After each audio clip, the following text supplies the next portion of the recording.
Yay! Ayo! I'm so glad you can stay the whole time this time. Feels like it's been forever since you've been able to stay for a whole stream.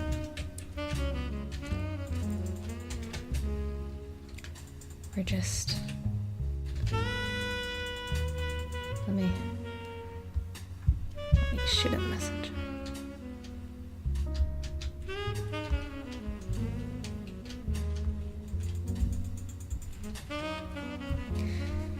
Seriously, I feel like that's all they've been giving you. Are you off tomorrow finally, or do you just have a later shift?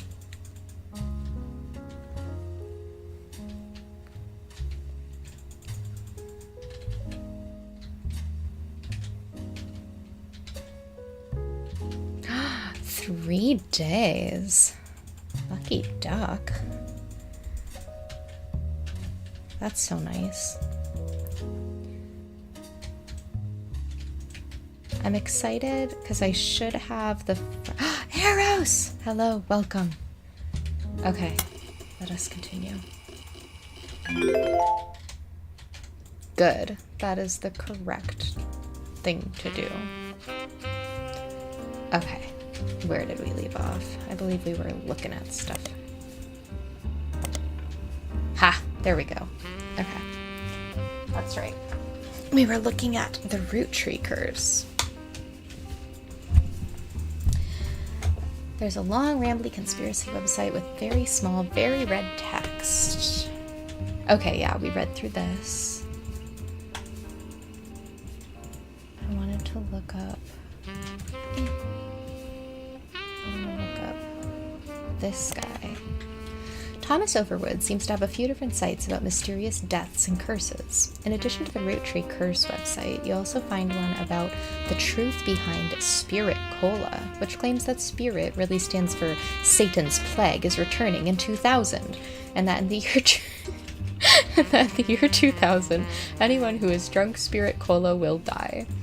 Another website is Stock Markets and the Devil's Numbers, which claims that if you multiply any stock's price by 666, then also multiply the current year by that same stock's price, then add those two numbers together and divide the entire total by the stock price, and finally subtract the current year, you'll always end up with 666.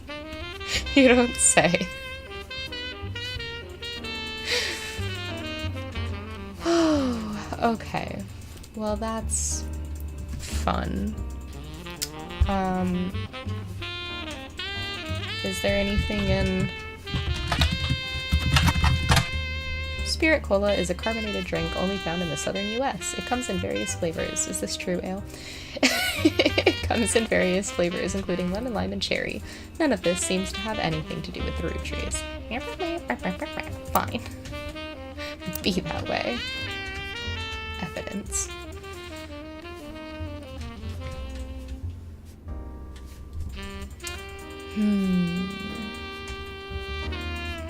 Let's see. Where were we at? Let me recalibrate here.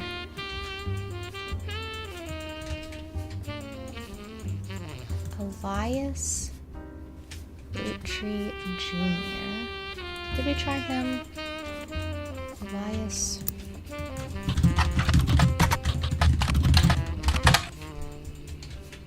Oh.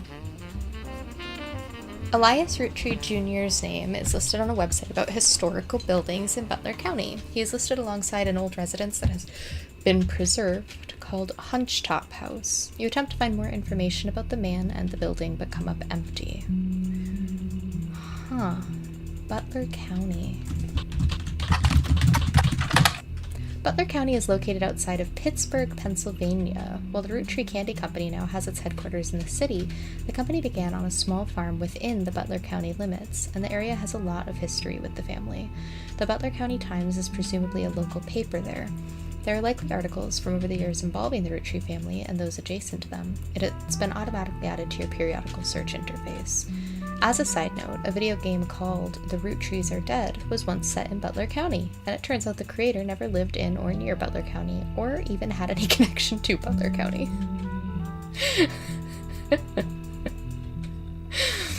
That's funny. The creator being like, don't go bothering this place. I'm not from there. The Butler County Times.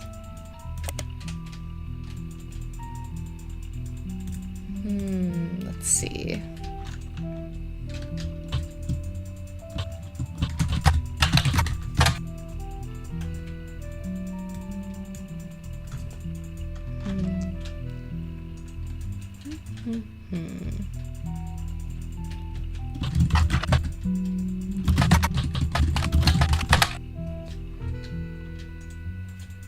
Oh, it also mentions that Elias Jr. was Elias's oldest son. Hunched-Top House seems unrelated to the Roottrees. Oh, and Elias Roottree Jr.'s architecture firm. Okay, so he was an architect. And we are correct that that is his oldest son. Interesting. Okay.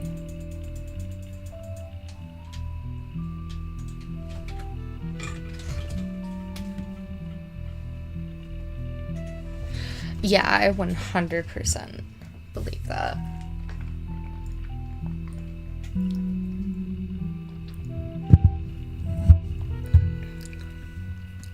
Let's see, is there anybody else that we could look up that we need more information on? What about Zachariah Morden?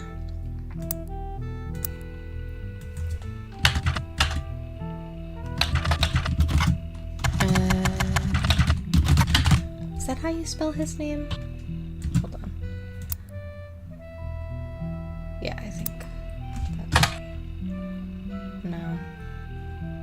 How is it possible? Oh wait, we did find out about him. That's right.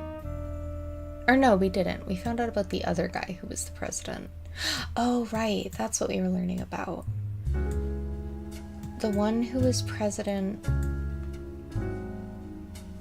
after Zach and before Carl, and the guy Carl took over. Yeah, okay, that's right. Ernest Madsen Jr. Let's see.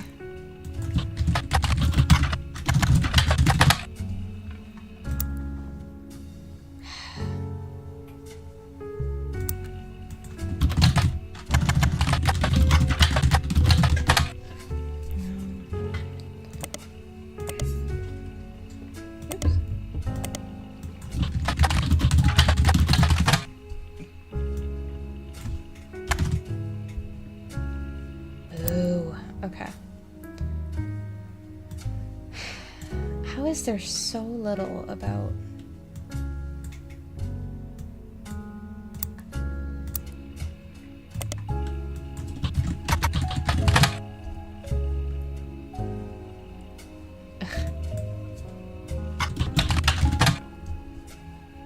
okay, be more specific. I get it.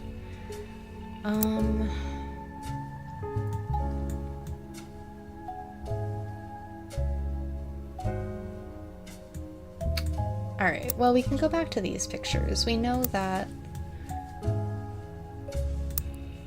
Ernie Jr. is in this picture somewhere. Oh, wait.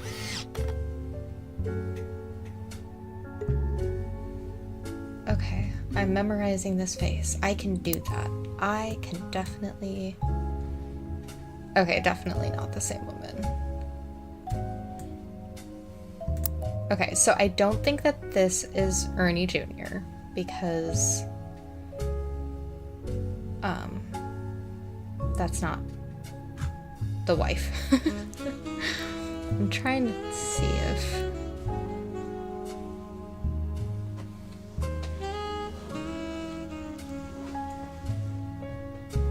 But I guess it's also possible that maybe spouses weren't included in this picture, which is actually probably likely now that I'm thinking about it, if this was another recreation photo. And recreate an old family photo, yeah. Okay. So this would only be the blood relatives, not...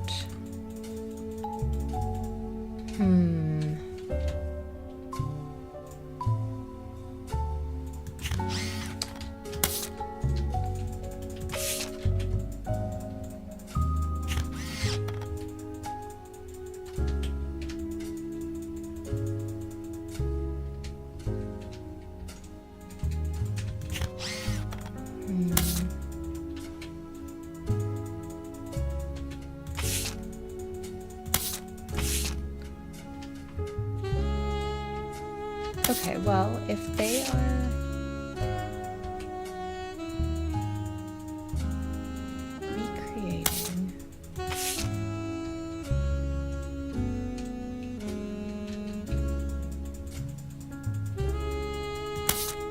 The red hair seems to come... Well, I mean, she has it too. But he has that red hair.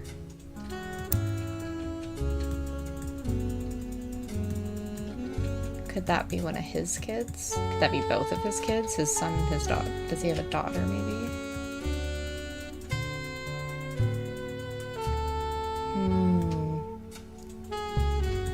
I wish we could find more about Zach Morden.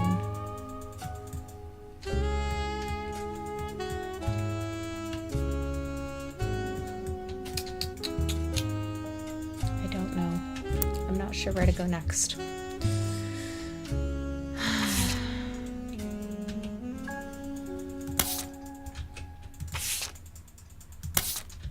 We already did the notable Roottrees. What else? What are they giving us here? And we did this. We searched WRTD and found out that there was shady stuff going on. I did. I tried looking up Zach before, and nothing comes up for Zach Morden. I mean, I guess I could try different spellings. Yeah.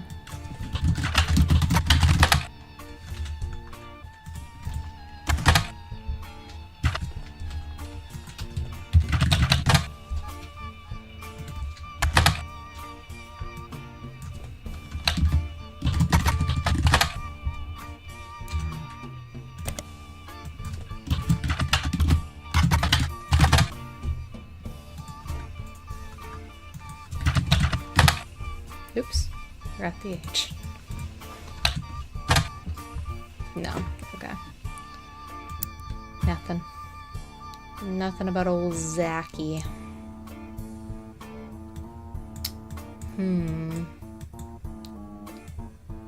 Let's see. Who else can we go after? We still have someone down here. I wonder if Elias M. Roottree would come up with anything.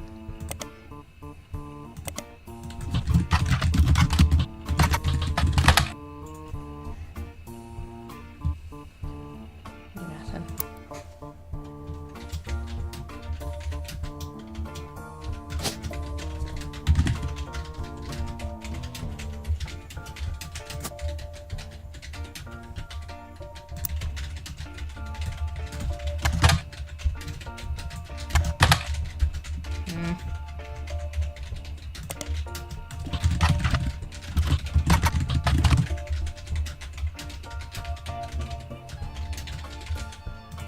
Yeah.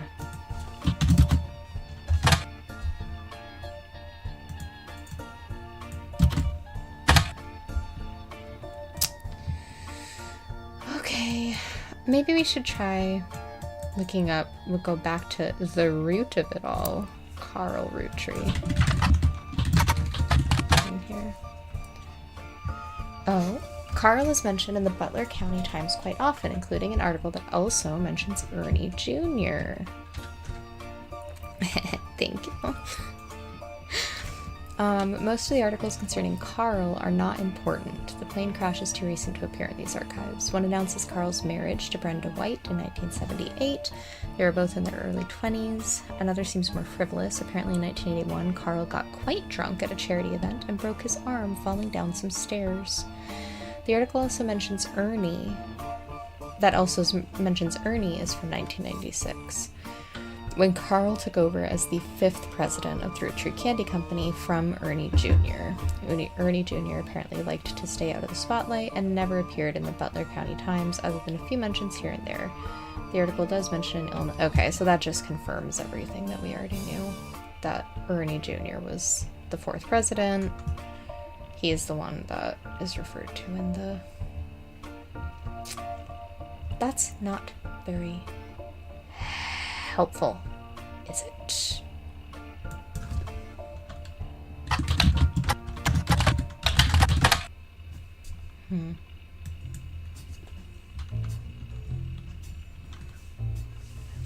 It's okay. Welcome. Happy to have you here. Boo. Well, that's not helpful, is it? I wonder if we can find out about Clancy Roottrees Jr. anywhere.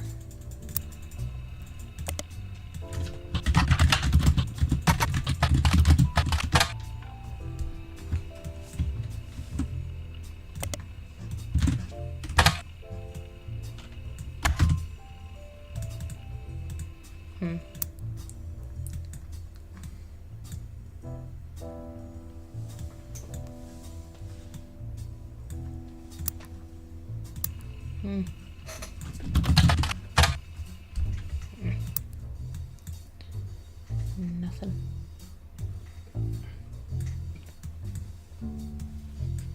Architect, housewife.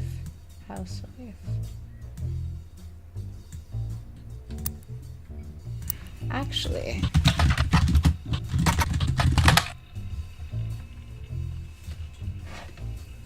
okay, so they've appeared in here many times. Unfortunately, okay, you find one article mentioning legal troubles. Unfortunately, it's a throwaway line in an article about a tour they plan to take across the southern United States called the 3 Generations of Miracles Tour. The author speculates they're going on tour to leave their legal troubles behind. Because of all the advertisements, the results in the Butler County Times are not particularly relevant to your search. Any attempts to find more about these legal troubles is thwarted. I'm assuming that Miracle, like the original Miracle Roottrees, is also...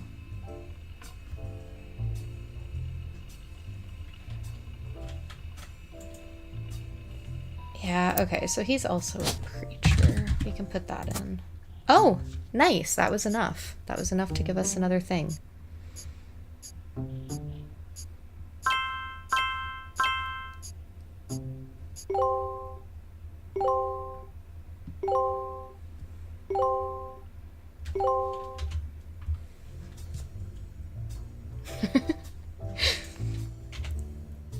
We know about the tour. We have the poster advertising it. Okay, these have all been confirmed.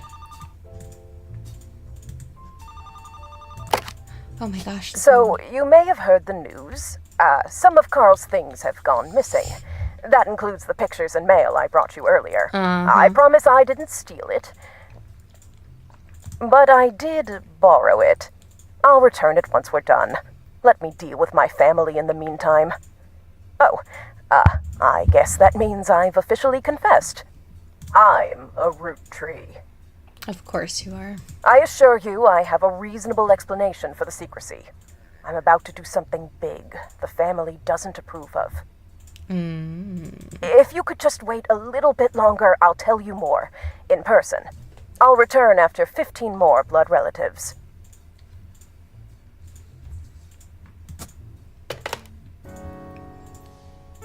Interesting. Ale, when have you ever said boo to being in a dungeon? I know you.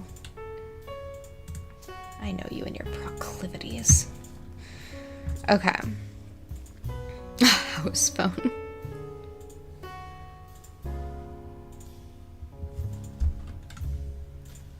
That sounds so scary. Yeah, are you kidding me? 15 more relatives? You've gotta be joking. Did you even give me anything new? Are you kidding?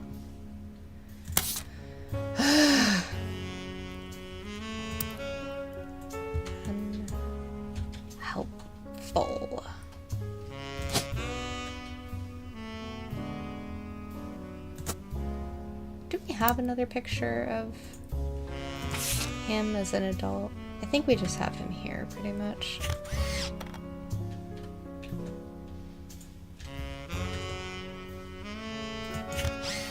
I'm suspicious about these people in the background. I'm assuming they're just, like, employees or whatever, but I don't know.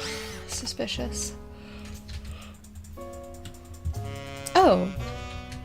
The new warehouse that Eli Jr. designed. Well,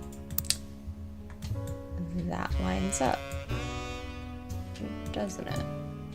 With him being an architect. Okay.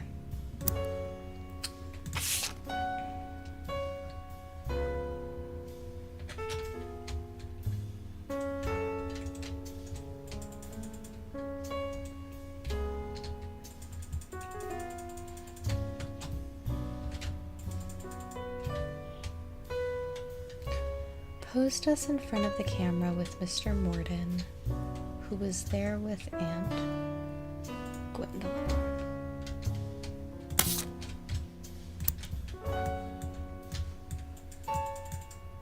Which makes sense, that's them.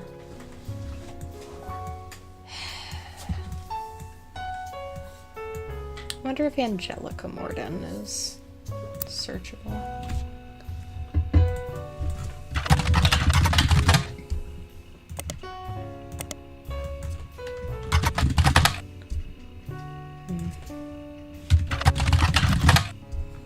No.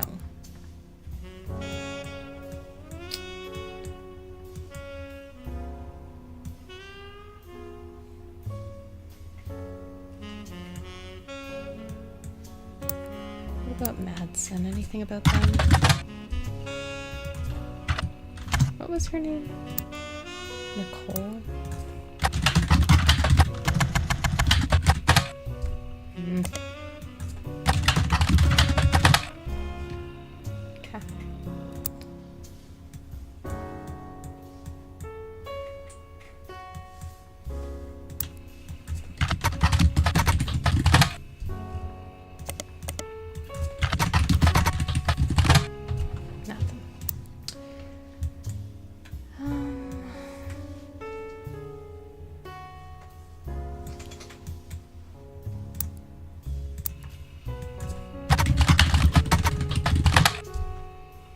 Just gonna make sure that nothing. Okay.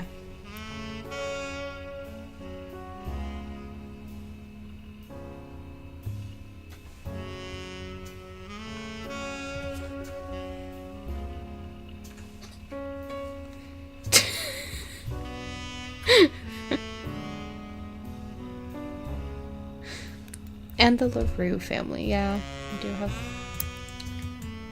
Let's see, where were the LaRues? Oh, we haven't put them on the map yet, have we? Oh, right. The LaRues work their way in. They're connected to somebody else. What is it?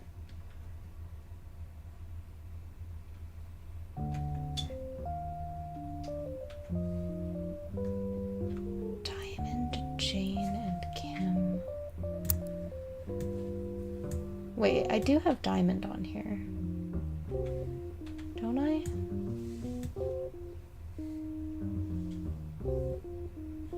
Pretty sure I have her here somewhere.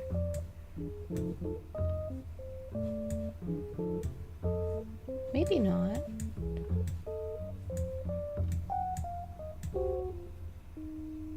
Oh wait, yeah, okay. Diamond LaRue was the... So then, who are these other LaRues? Jane LaRue and Kim LaRue.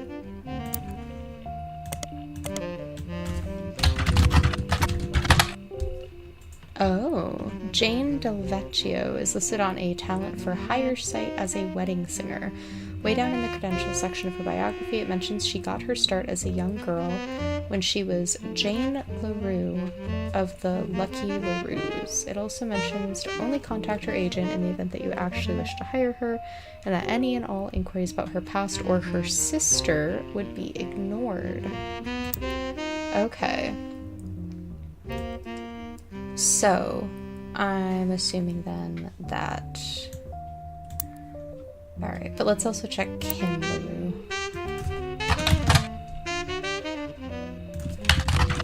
Oh, come on.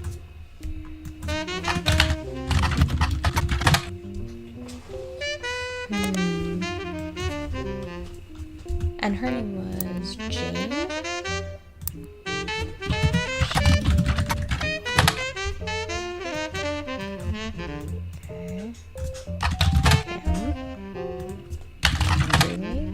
Nothing. Alright. Well, it doesn't really help to know her name, does it?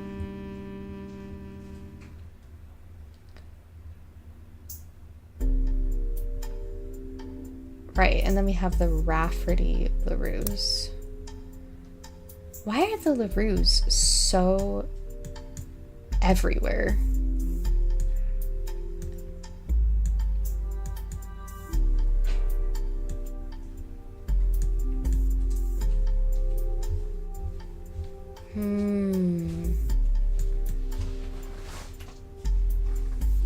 Jacob Rafferty.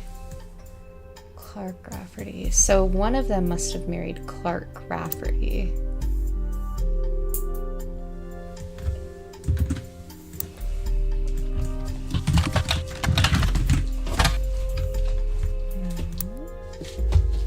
Katrina.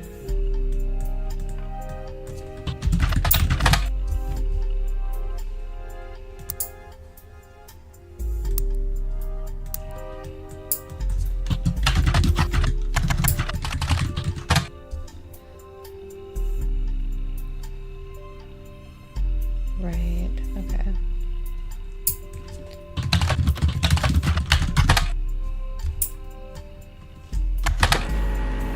Oh! Aha, okay. A band called C&J plus J&D released one single called These Times. Someone with the username Die Hard Dazzler scanned the cover and noted that it cost him over $200 at auction. Apparently this was Jim Roottrees and Diamond LaRue's first song together. He also mentions that it was performed with Jim's cousin and Diamond's sister. Oh, and that it was only somewhat similar to Jim and Diamond's later works. You can't find anything else about Die Hard Dazzler, the band, or the single, so all that's left to do with that scanned your evidence. After a blazing fast 35-minute download, the track is also available. Do you remember? Do you remember when it took that long? These Times is an old single from folk groups C&J and J&D. You have a scan of the album as well as a recording of the title track thanks to a collector. Yeah, the website also listed the song's credits as music and lyrics by Clark Rafferty and Jim Roottrees. So I think it's safe to say that he is also a musician.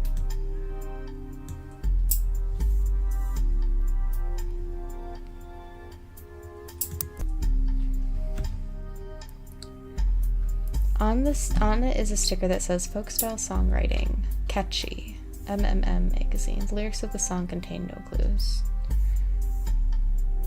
Alright, let's listen to this song.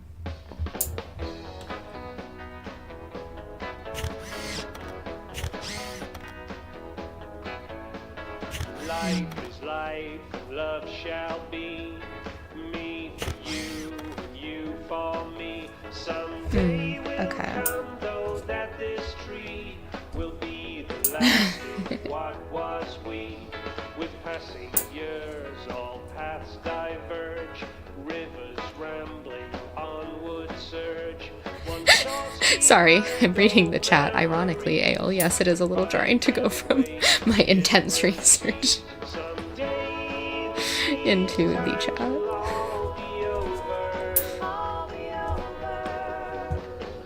Okay. Shh, thank you.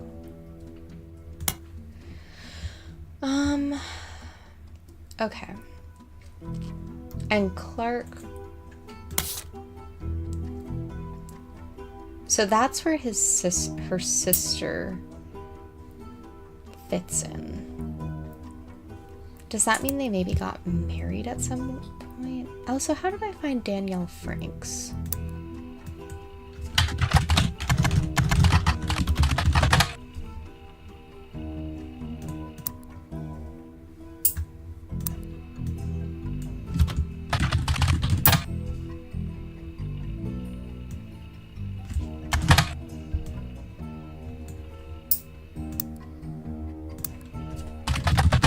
I'm sure I had a good reason for sticking her in there.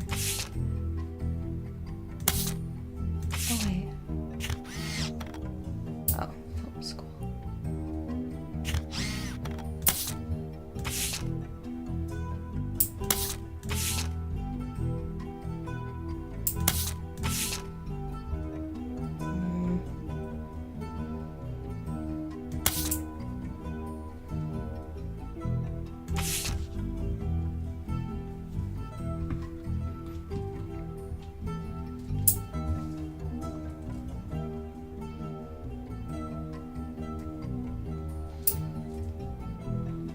The Rafferty LaRue's, right, that's these guys. Clark. Ah, that's him. Okay.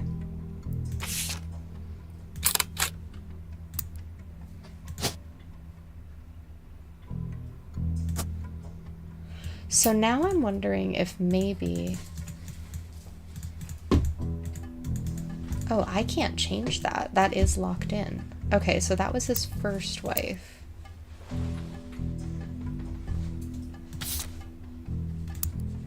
I wonder if... Did they put that in there?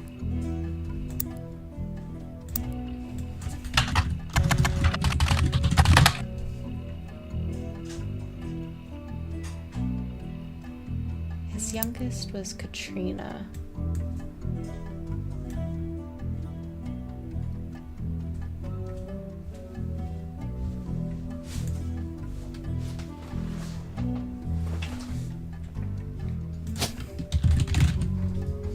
Katrina Rafferty LaRue. Okay, so this is when he would have married one of the LaRues. Presumably Diamond's sister?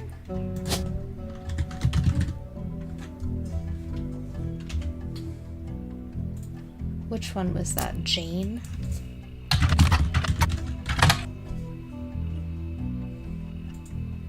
Jane LaRue. Yeah.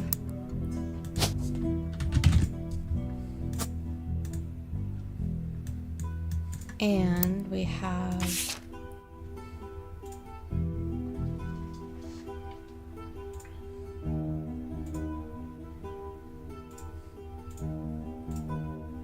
yeah, okay. How do we tell who is who?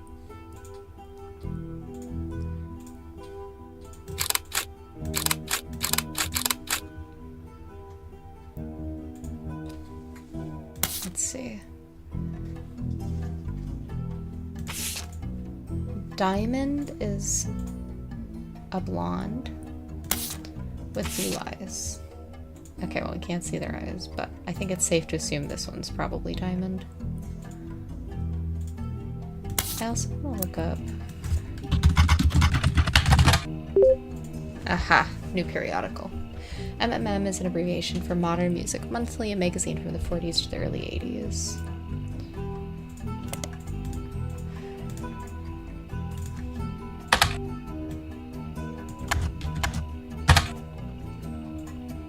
Haha.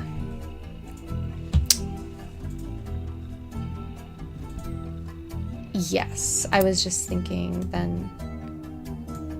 Wait, what makes you think Jane is the blonde? If we know that Diamond was...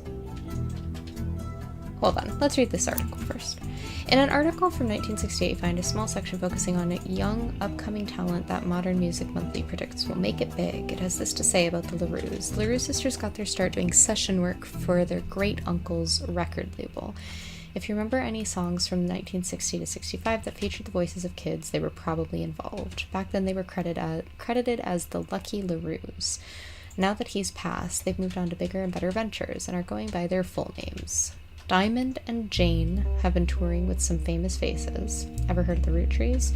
And are looking to release an album sometime in the next year. Youngest Kim is about to step into a prominent role on Broadway, taking over for one of the children in Oliver. Okay.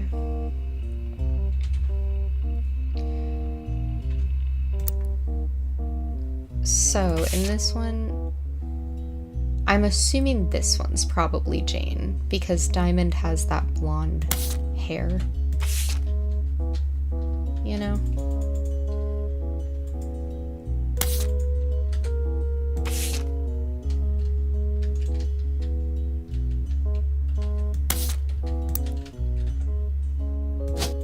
Not that we, like, need her picture, but...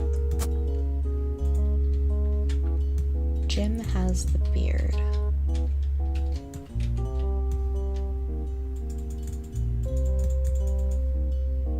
James Roottrees. Okay.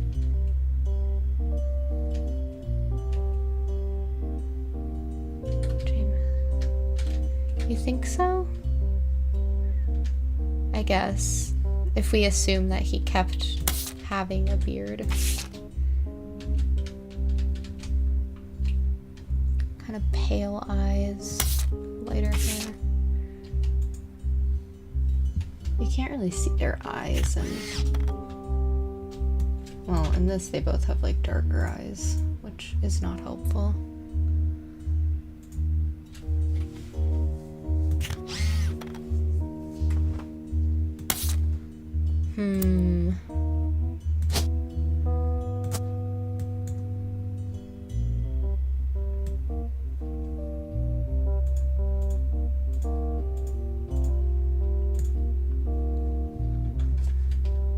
Looks like Shaggy from Scooby-Doo. Okay, back over to here. Where were we? Right, Clark Rafferty, Jane LaRue. Okay, Katrina is... oh, this.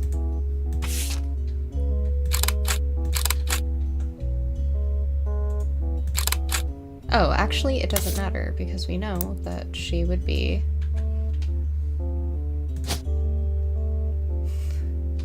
this woman. Let's use that instead, maybe. And Katrina is the grumpy one. And their older daughter is the not grumpy one, who we don't know. I could absolutely use... oh, that's what you were saying. Okay. In the pic with the buttons. Where are the buttons?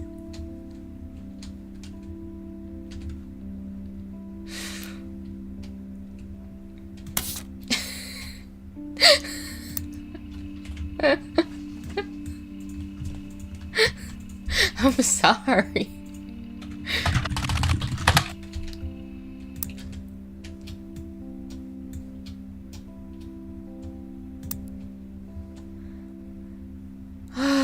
Let's see. Who else was he married to that he split up with, that he had another child with? Who's this in the middle?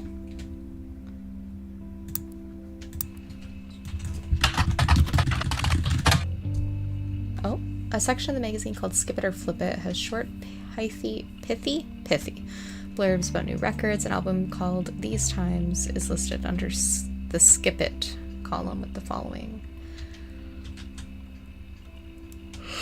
Amateurish folk style songwriting is catchy at times, but ultimately doesn't do anything new. Okay. That's still not super helpful. I wonder who he was married to. Well, I guess it wouldn't have been a Rafferty. Oh, but I think it's safe to assume this must be Jessica. And then the only Rafferty left would be Chris.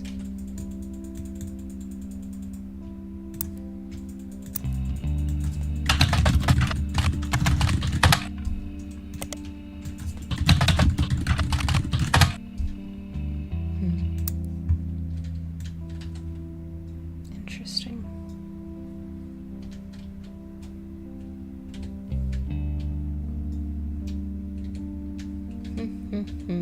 Okay. I think that pretty much dead ends that family tree for the moment.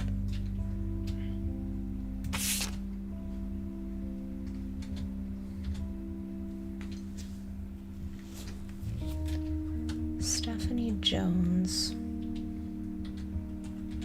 An unconventional family. Still full of love. Stephanie Jones.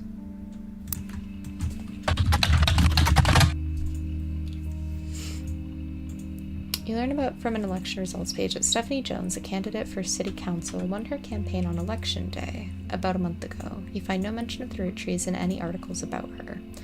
Stephanie also has a very bare-bones website for her campaign. It is simply a picture of her campaign mailer. Underneath it says, be sure to read the full article in the Butler County Times.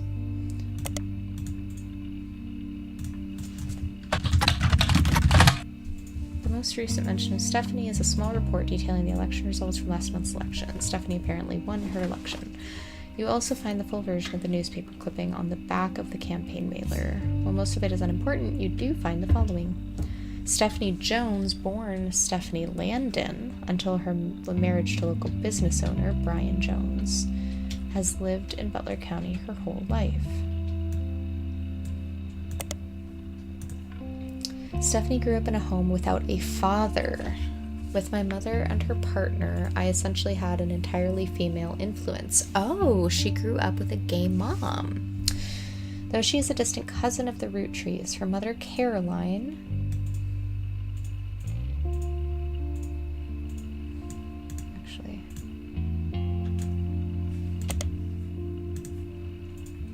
has often come out opposed to the corporation's policies regarding deforestation of indigenous trees to expand their maple farms.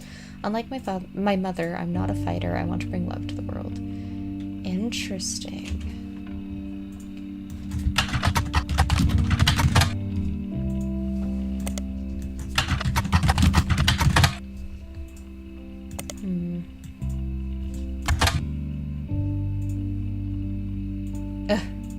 Rude.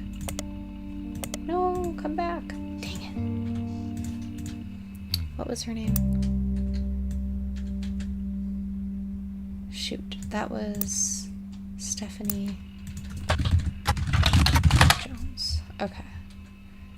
Stephanie Landon.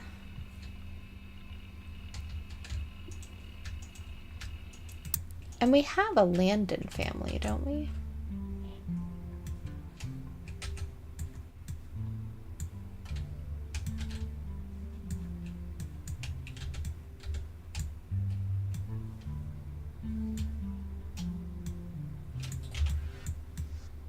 I feel like somewhere.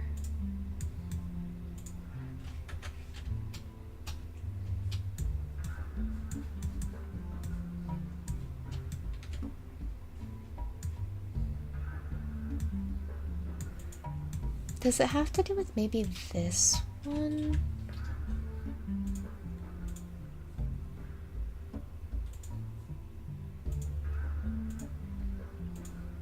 This seems likely.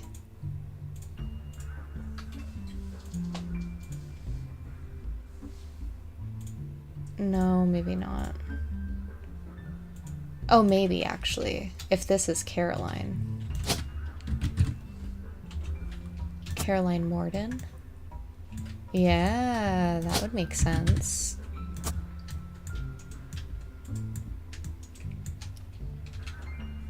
Interesting.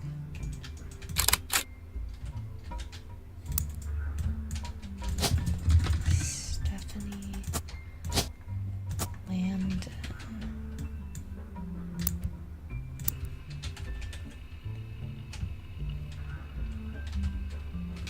Brian Jones. Ha ha ha. Okay, we're figuring it out. She's the mayor? Politics, I guess we'll call it. A local artist. Okay, okay, okay.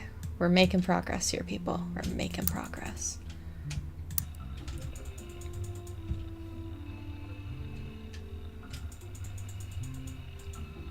Without a father, with my mother and her partner, I essentially had an entirely female influence.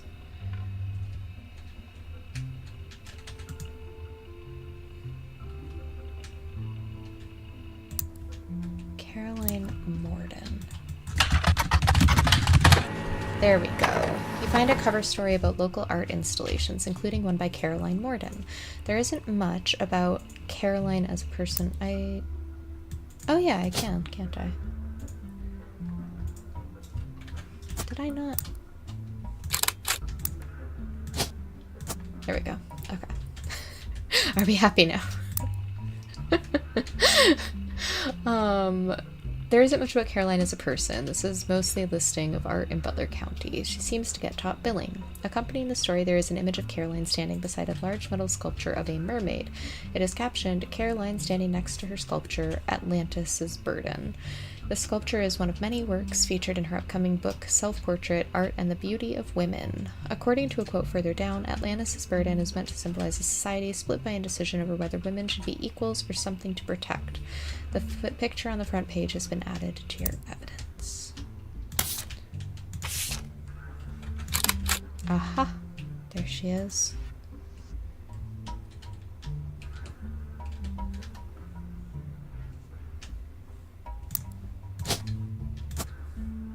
Got her. But who was she married to before? Oh.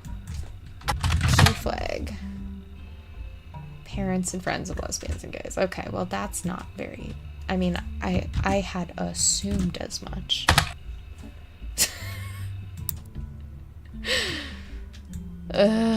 Okay. I would like to know the name of Caroline's... Her book might have something? Was there a book?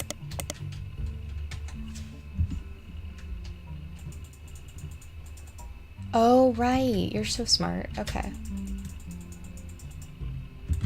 It does mention that, doesn't it?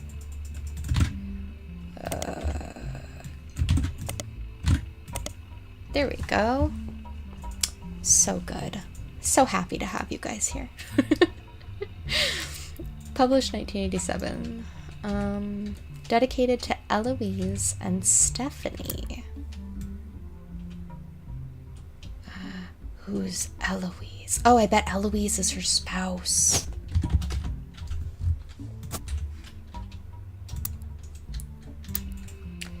Mostly black and white pictures of Caroline's art, the centerpiece is a series of full-color, nude self-portraits at different ages, stretching from 25 to 30. They certainly have not been added to your evidence. In the intro, Caroline talks about influences. She was one of the youngest in her generation, and in her late teens, she felt betrayed when her sister Gwendolyn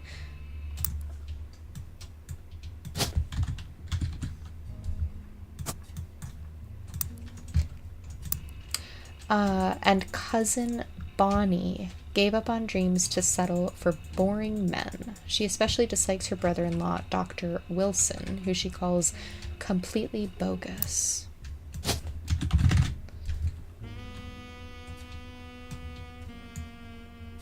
Okay, well, which Wilson? I guess we'll have to do more hunting.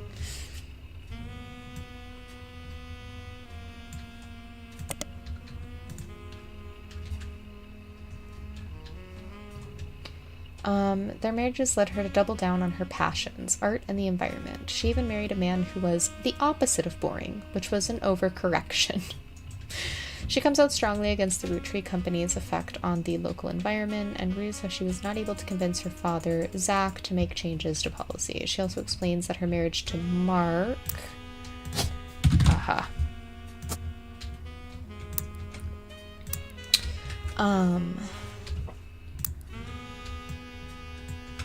Yeah, okay, that makes sense.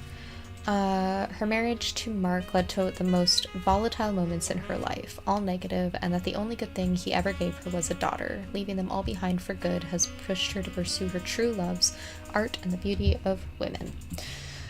Okay, cool. Let's look up... let's look up... Oh... Dr. Stephen Wilson is a pediatrician. Okay. Got it. is a pediatrician who practices north of Pittsburgh.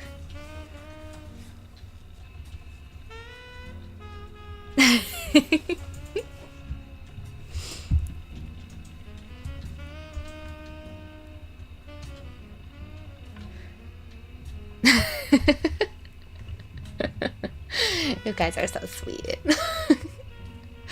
And you're all helpful. You're helpful just by being here. Dr. Stephen Wilson is a pediatrician who practices north of Pittsburgh. Although there are a lot of Stephen Wilsons and Dr. Wilsons, this one apparently found a way to game the search results as he pops to the top every time. His website claims that he is the pediatrician to the stars. The only evidence for this is that he apparently was the doctor to the Roottrees sisters. There's a picture of him on his website, as well as a picture of his 3 children. The 3 of them look as though the photographer was holding them hostage. Regardless, the photos have been added to your evidence. There's also a quote that, although credited to his child Jason, you suspect might not be written by a 10-year-old. My dad is the best dad in the entire world, and he treats every patient with world-class care. He will treat your children like he would me, my big brother, or my sister. Interesting. Okay, that's giving us the order here. So Jason isn't the oldest, and he's about 10 in the picture. Okay, so he's the youngest.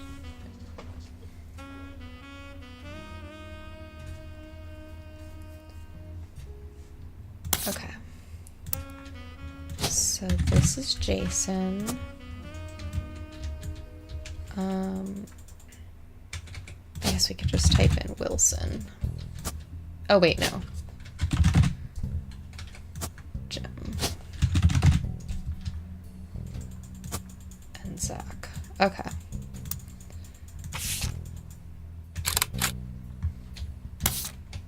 He looks scummy.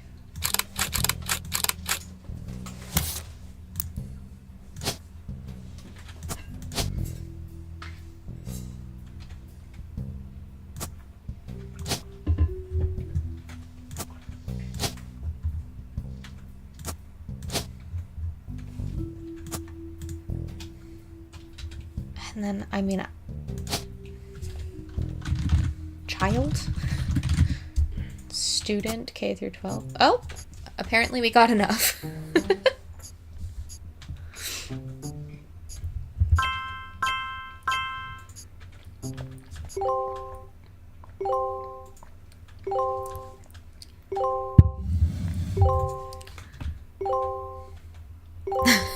Jason Derulo, yes. Oh, incredible. Gem? I have no idea if she's... Are we assuming she's also a student then, I guess?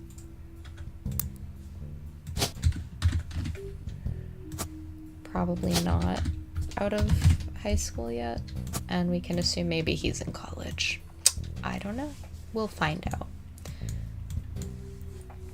Can we find out anything about Gwendolyn? Oops. No. Didn't have a picture of his wife anywhere. Isn't that something? No. Okay.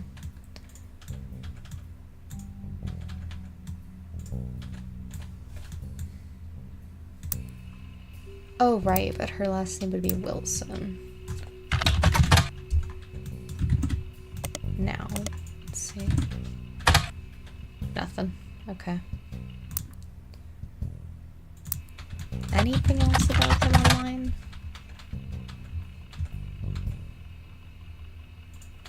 No.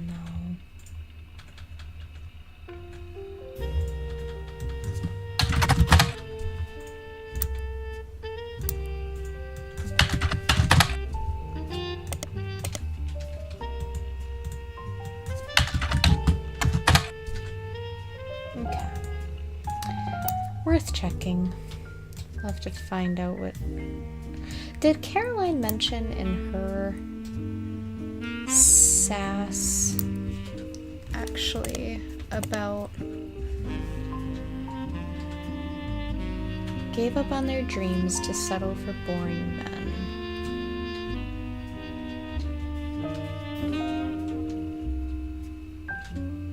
Is it safe to assume then that she was probably a housewife? Gave up on her dreams. Okay. We're making good progress though. There's lots of green. Lots of people have been locked in.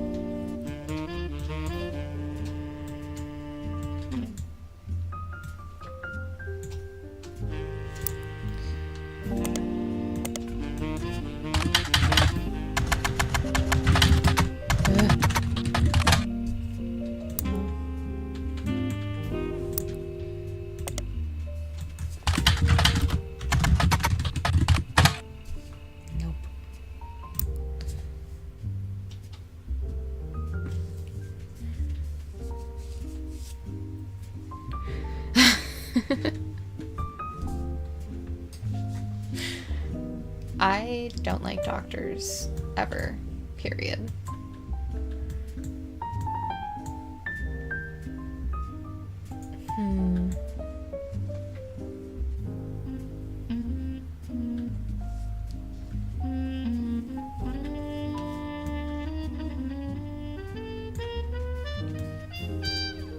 You know,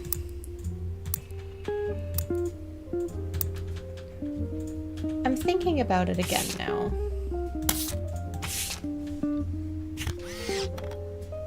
What made me think that November was one of their kids when they always make it a point to have them be part of the same generation? Perhaps November isn't actually... I'm assuming I read something at some point about...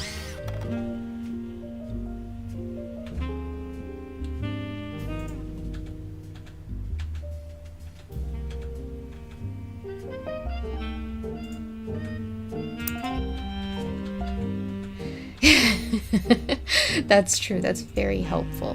November is a month.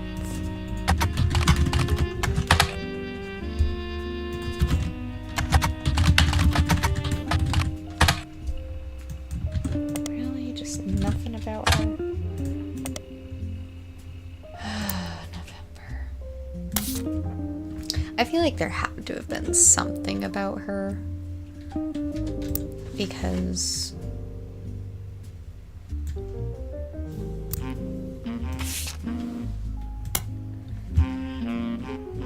Oh, right. It had to do with, this part. That's right.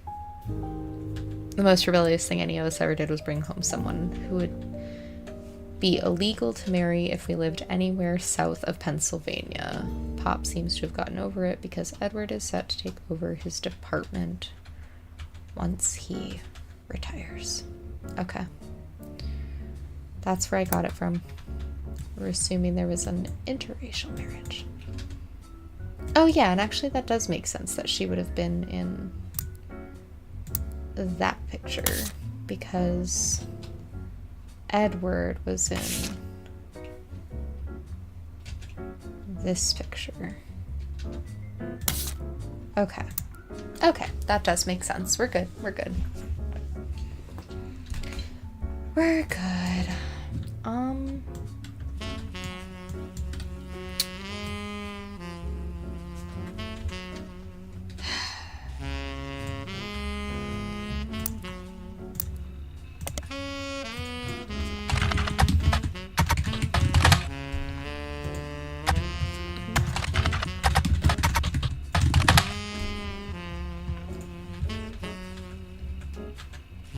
Guys Like Us and Christmas Mission.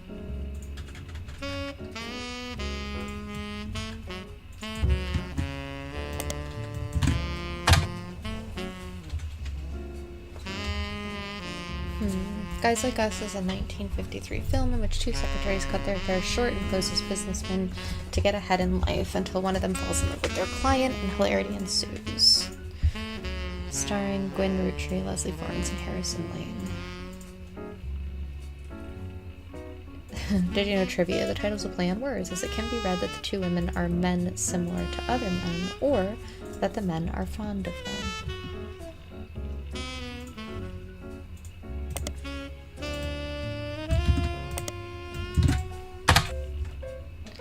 Christmas Mission is on a page called Flops. It was a war movie about World War I, released in 1955, that received poor reviews and lost the studio money. Gwyn Roottrees had a role as a soldier's wife who wrote him letters from home. There's no additional information. The movie was marketed as an incredible true story, but no record of the events happening has ever been found.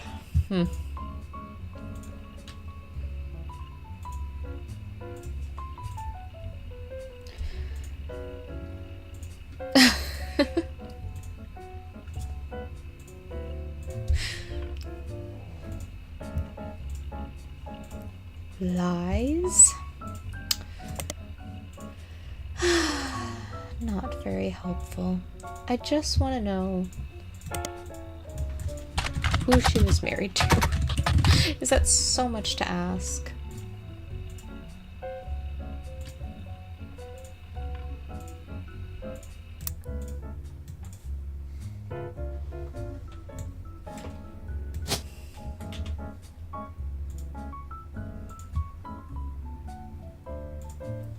Well, I'm not just gonna start going down the list of men and guessing.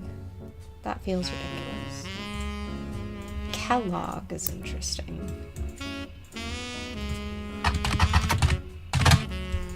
Is it two?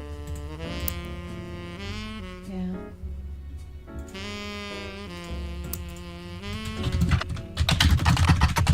The name interested me. It was not helpful. I wish I could, like, I guess I could, no, that'd be annoying. I wish I could, like, cross names off as I add them to the lists.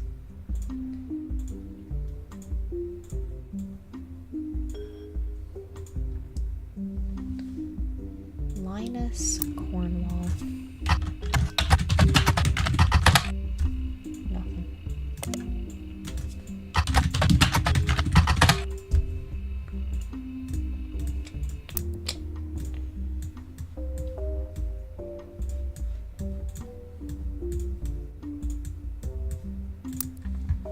I wonder if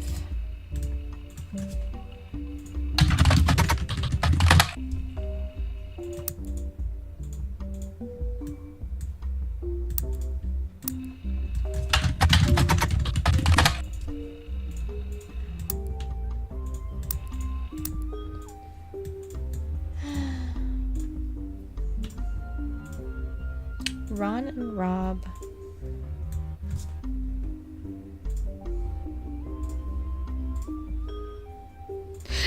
Maybe.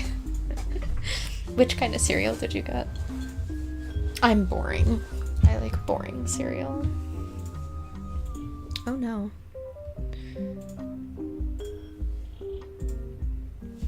Let me see.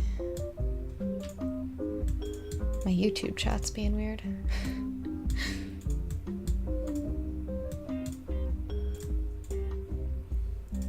Ah, good choice. I like just, and feel free to make fun of me. I know, okay? Cornflakes, love them.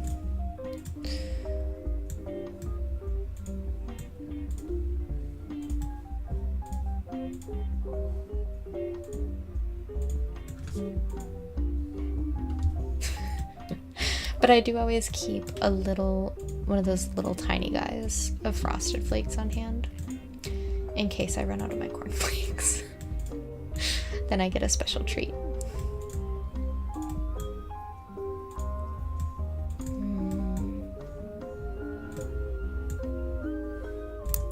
I really wish I could get more on Zach. I feel like that would be helpful. Oh, did we ever get more about Guy? Guy Hudson? I feel like we shoved him somewhere. Oh wait, no. Guy Hudson was important.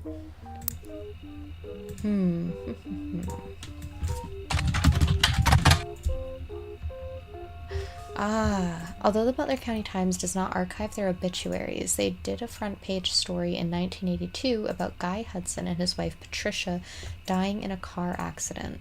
The story itself is surprisingly light on relevant details due to the recency of the accident. Oh, right. Guy Hudson was one of the presidents of the company, I believe. He's the one that made the really disgusting choice about a caviar flavored candy, I think.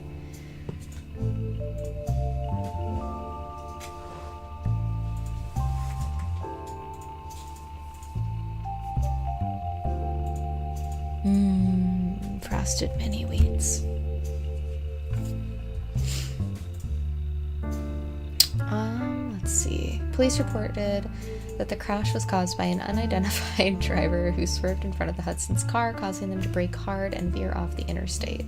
That's a little shady. Although Guy was a somewhat controversial president, foul play is not suspected. There were witnesses who reported that the vehicle which instigated the wreck was speeding, swerving between lanes, and cutting other drivers off as well for at least 5 or 6 minutes before the tragic accident. Oh, okay. That's shady. One witness says it could have been any one of us who they eventually ran off the road. The aggressor fled after the accident, and police have few leads other than the make and model. Guy has been president of the Roottrees company for only 4 years, through an undoubtedly volatile period in the company's history. He and his wife had no children. Guy Hudson and his wife, Patricia. Do we have a Patricia anywhere on the map? Patricia.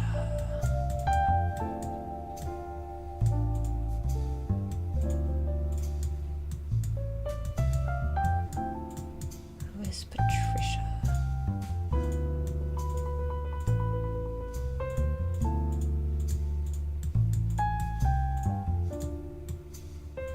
That's interesting.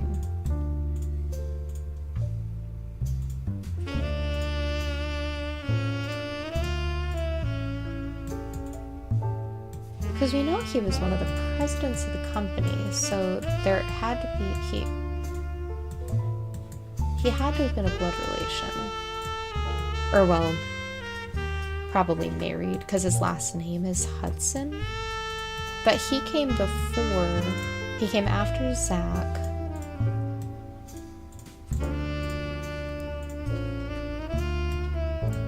Before Ernest Madsen. Jr.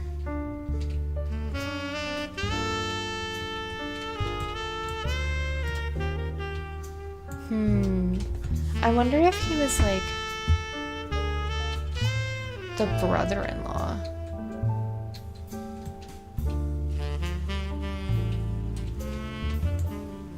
That would be interesting. Hold on. Patricia. We have a Patricia Christensen and a Patricia Jones.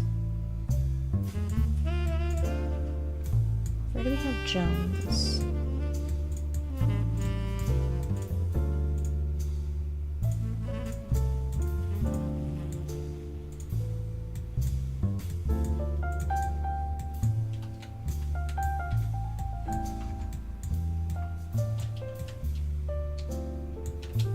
Where did the Jones come in?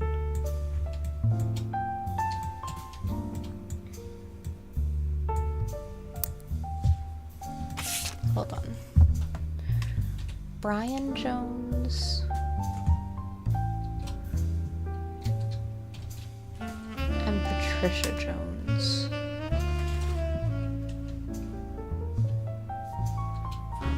Where on earth do the Joneses come from?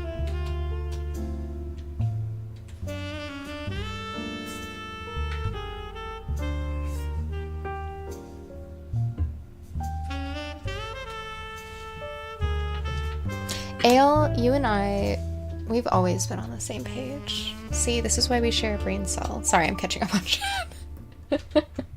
I, as a child, enjoyed grape nuts. I don't know if that was because my mom just didn't really have other food in the house sometimes, and I convinced myself I liked them, but I thought I liked them, particularly in yogurt. And I feel like that's similar to Bran. Oh, Raisin Bran. Give me that face.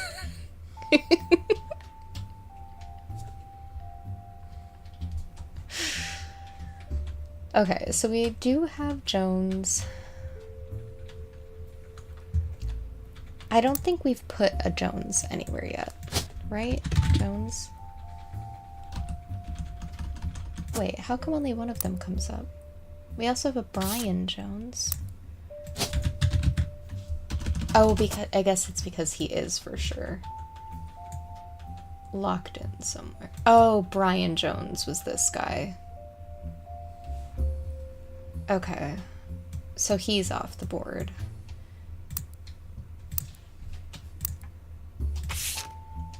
Which only leaves Patricia Jones.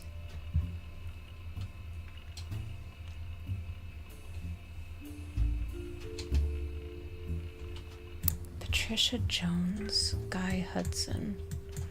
Are there any other Hudsons on the... Bonnie Hudson?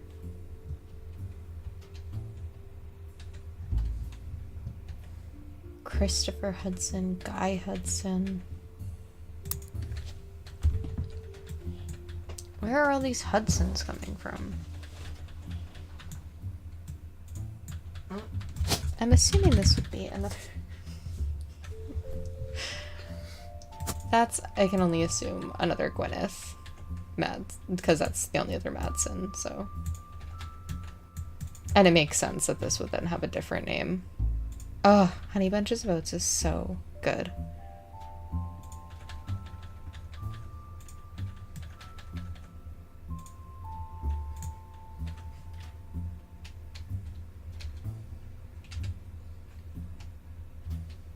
Listen, they do have a Honey Bunches of Oats that doesn't have almonds in it. Don't start with me.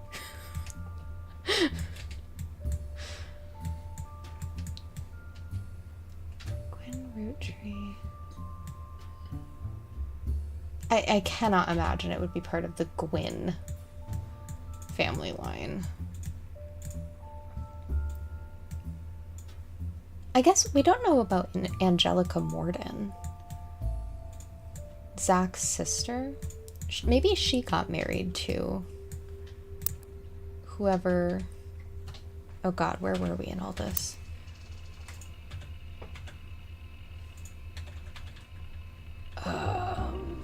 Patricia Jones. It would be a Jones? No, that wouldn't make sense. Patricia Jones.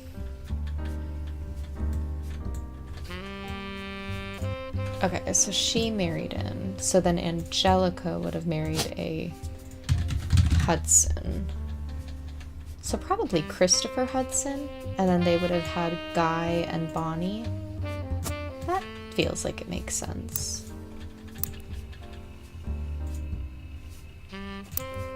I mean, we don't know which one is Guy.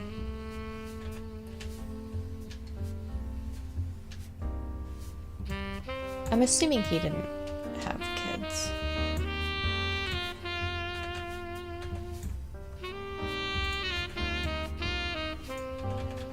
Because there are no other Hudsons on the list.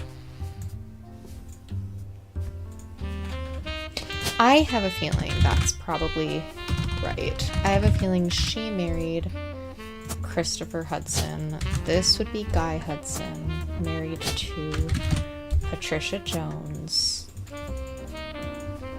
And Guy Hudson was the third president.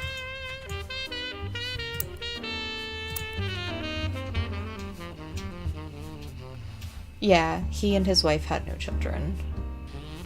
I think that makes no sense. Which would leave her as Bonnie Hudson.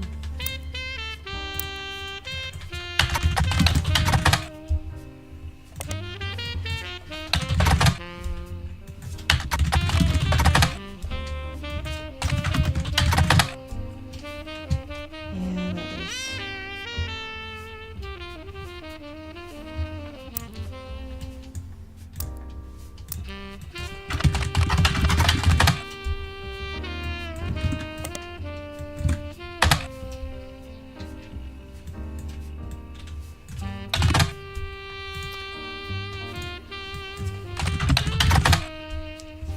Aha!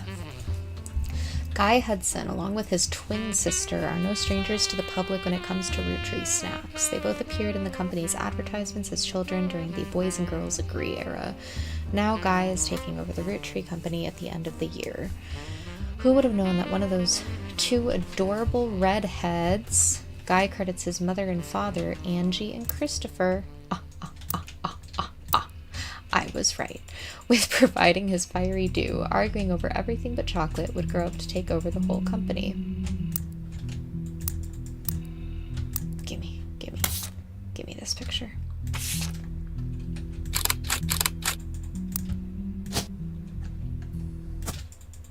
No!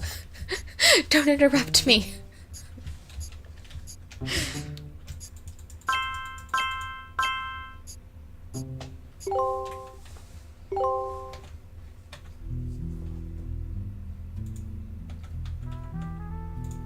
See, that's why I only get sweet cereals in those little tiny single-serve containers, so that I have them if I have a little craving for a sweet cereal, but I'm not committing to an entire box.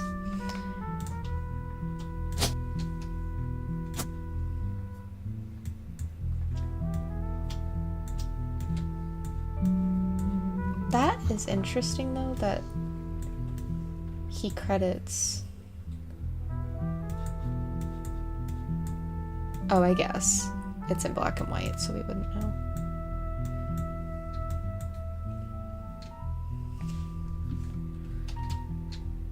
Okay.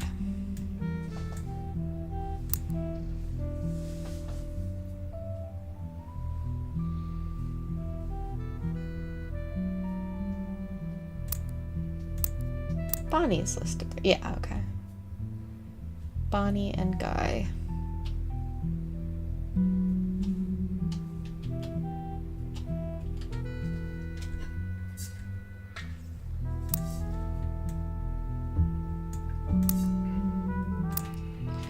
Okay.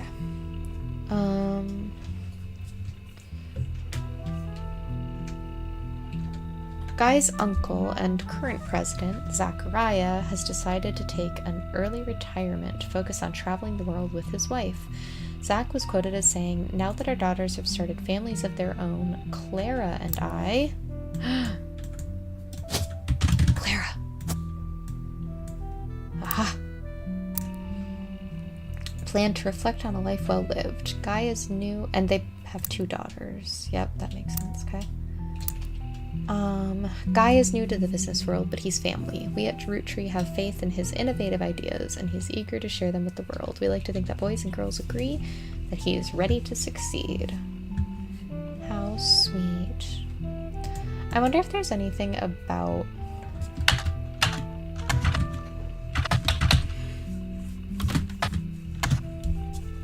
anything?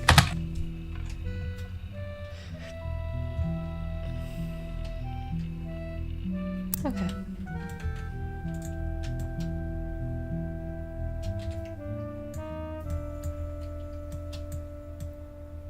Okie dokie.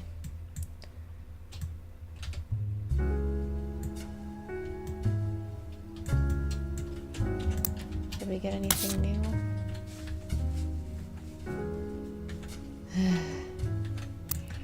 Okay.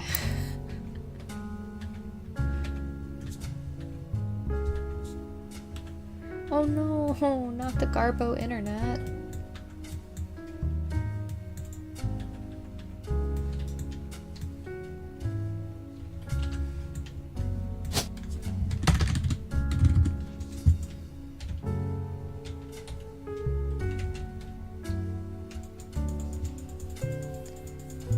I wonder, I really want to know who this is. It looks like we only have 3 options: Christina, Samantha, or Tessa.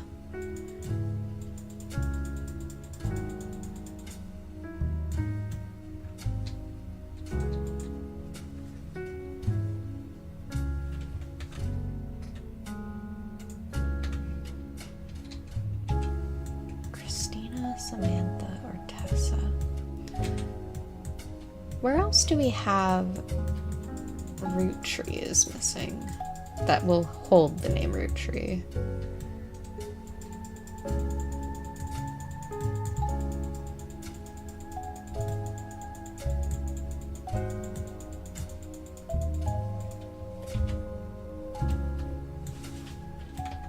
One here could be an actual root tree. Would be an actual root tree. Outside of that,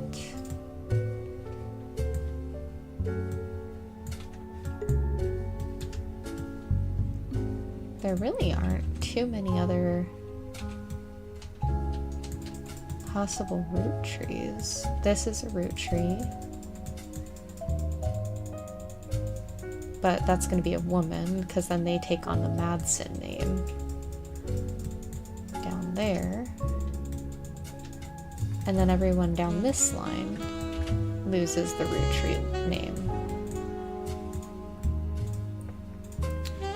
Very interesting. So the only possible root trees would be if she didn't give her children the root tree name.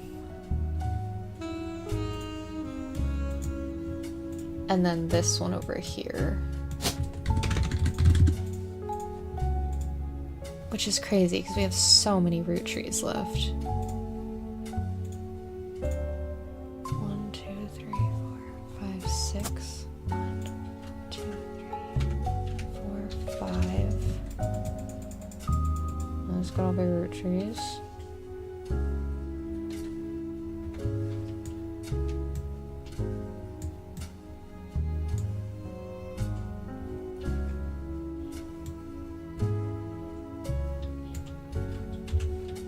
Yeah, I don't know. That's very interesting. Is Gwen's kid... Are Gwen's kids Rob and Ron?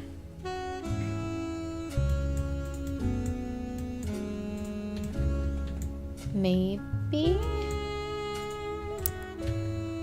Maybe. We have this... We got the picture of Gwen's...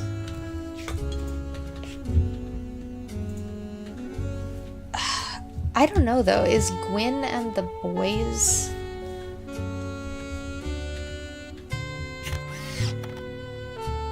just her and her sons?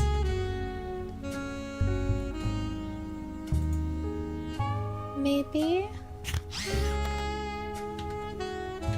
And not her spouse? That would be interesting.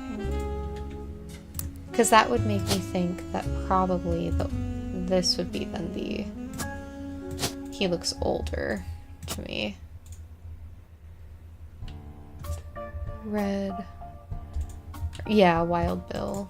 Which we still don't know, like, what his actual... Like, we don't know what his name was. William. William. Wild Bill Williams. Maybe?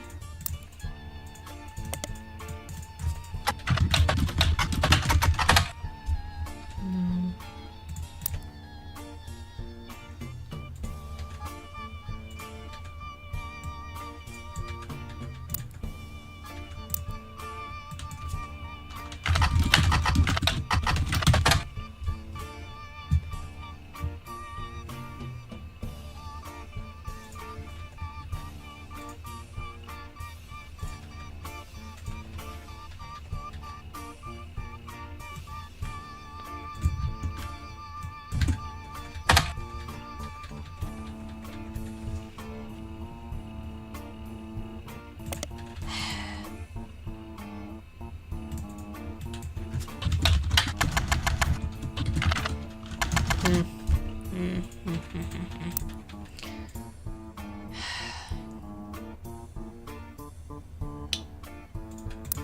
I just don't know.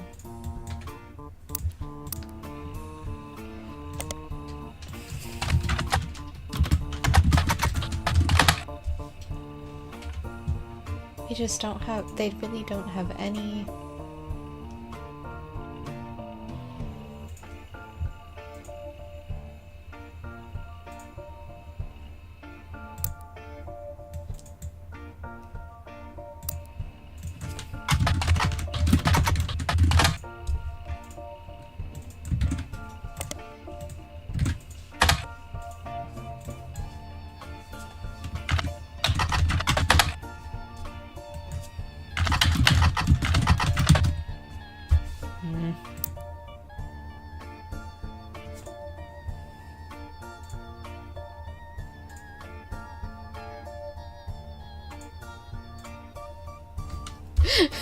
You had an actual uncle named Wild Bill.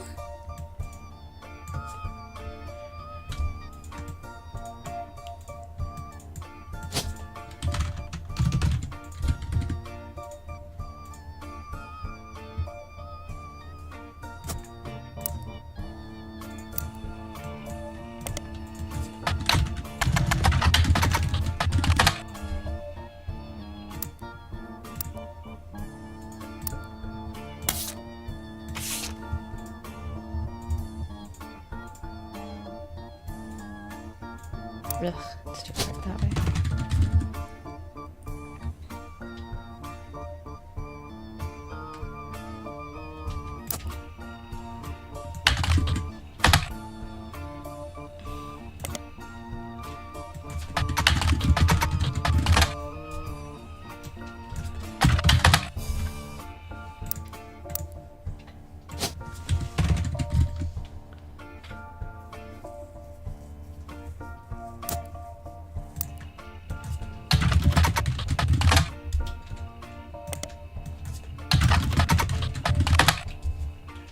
Jesus, okay.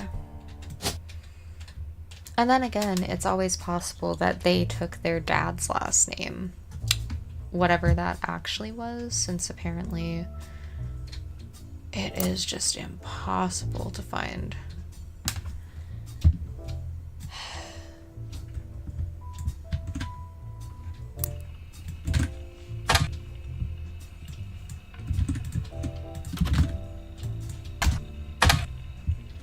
Oh, you find some information on a website about old films that are not yet available on VHS. The site is not very well organized and the search engine's broken.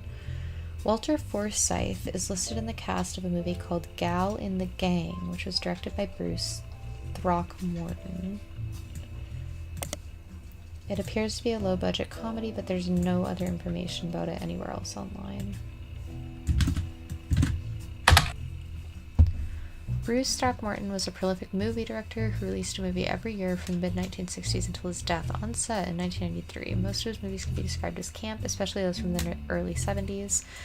Although you noticed, some critics seemed to take offense with that characterization. One of his signature flourishes was to include a silly message a minute or two after a movie's credits ended. Most of these have been cut from the home video releases of his titles, so fans of his work have been trying to track down film prints to catalog them all. As fascinating as this is, it doesn't seem related to the Roottrees.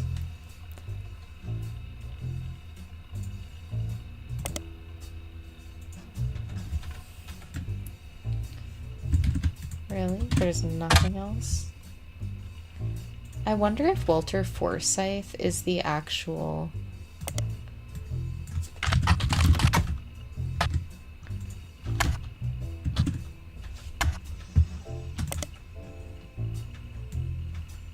name of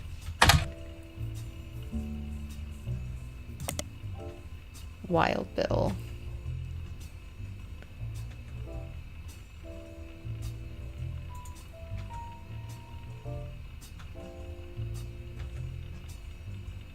Aw, that's so fun that you guys have a crazy Wild Bill.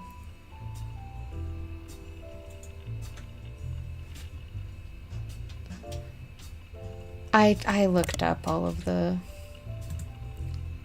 This is just Modern Music Monthly, so...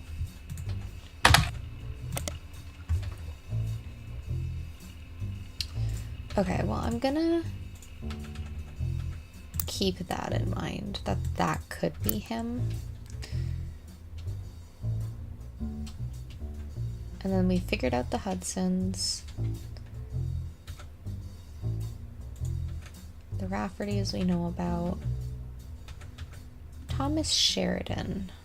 Let's look that person up.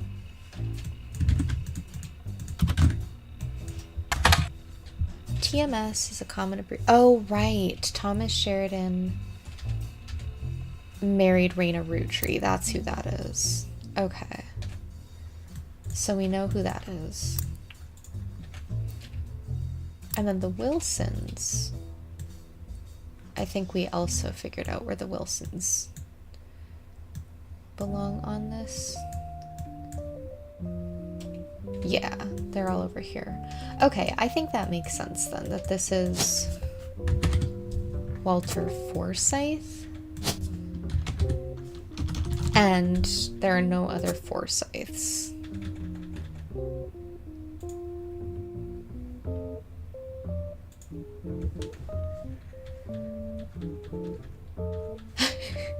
He's TMS.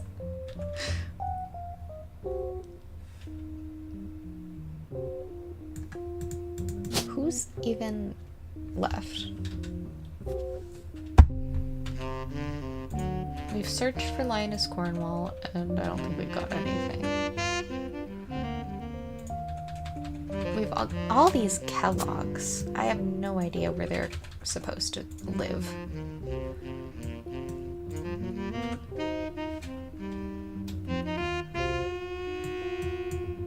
Where would there be Kellogg's? Kellogg's Loops.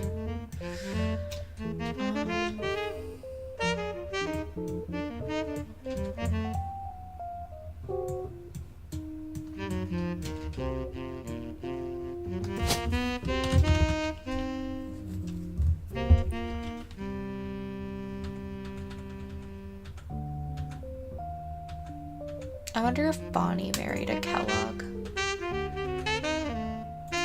Like David Kellogg III. And then they had David Kellogg IV and Bethany Kellogg.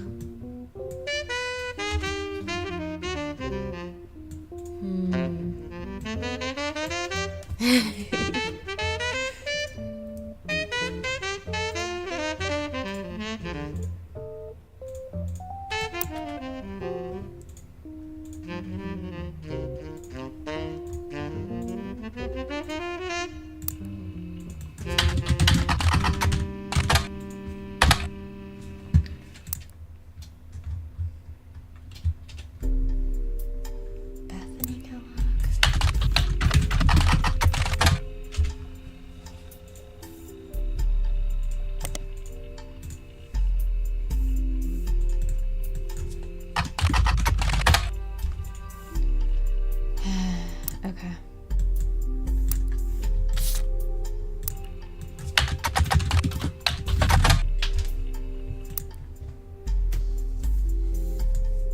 I feel like that's the only place that they could possibly fit. Because I don't know where the Kellogg name would come from over here. That doesn't make any sense. So I think it's gotta be here. Probably like this.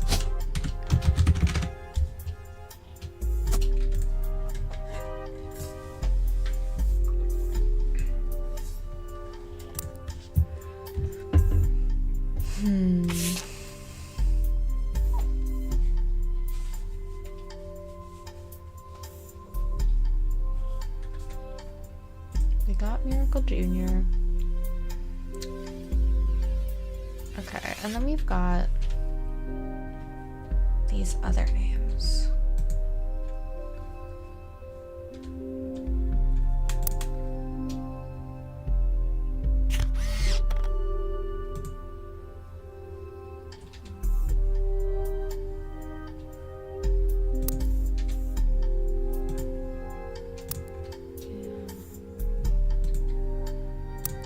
Hudson and Bonnie Hudson.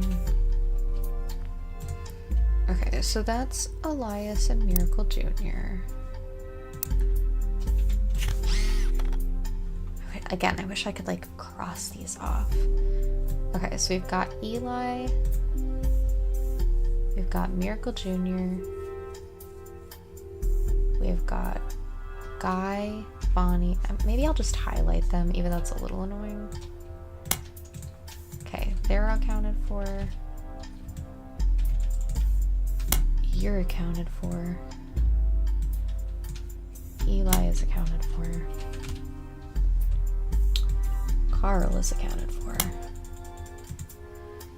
1, 2, 3, 4, 5. 1, 2, 3, 4, 5. Okay. So we have so many people left here. Caroline, Gwyneth M, Gwendolyn. Let's see. Gwendolyn is the sister of Caroline, another daughter of Zach.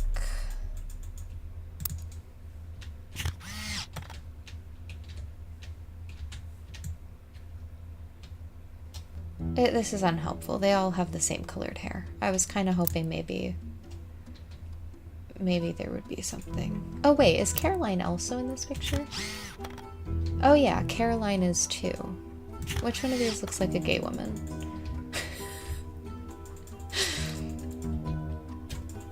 Are the glasses real, Caroline, or are they just a statement piece? Are they like sunglasses?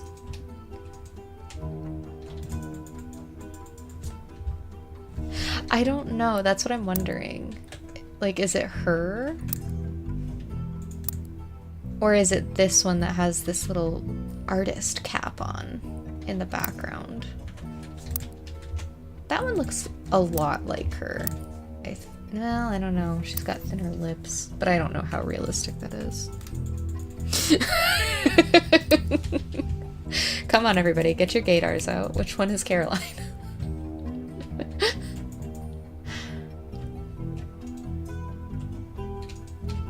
The hair texture is correct. Oops. You're right. I'm gonna go with this one as Caroline.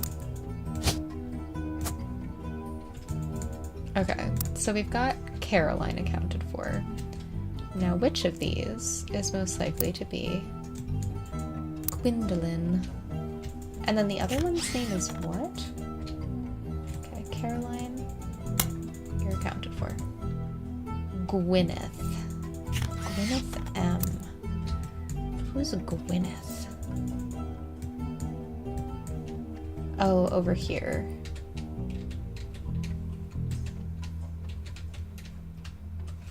Of this... Oh, and Ernest Jr. Gwyneth and Ernie Jr. are siblings. Do any of these look like siblings? Oh, maybe the glasses?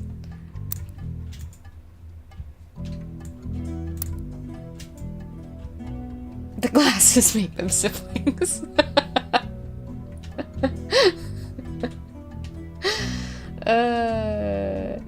Glad we're on the same page there. Okay, but do we actually believe that? Are there like glasses anywhere else for an indicator? Oh, that's funny.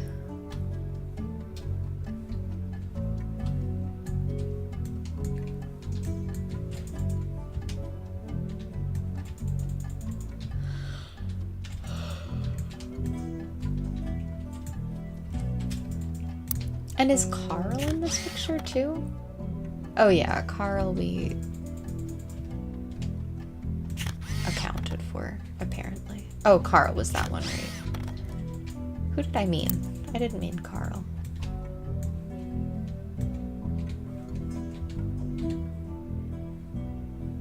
Clark. Is Clark Rafferty in that picture? Yeah, Clark should be in that picture. Clark has this very balding head. Do any of them look balding? Or like they're likely to be balding? No, not really. He has kind of a crooked little smile.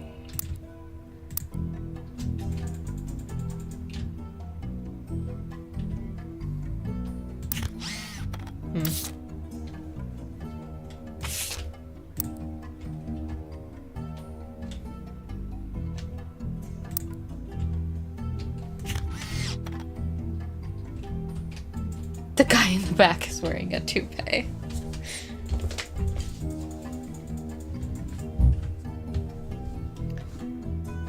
Oh, you're right. It does almost look like Velma is holding November's hand. I don't think she actually is, though.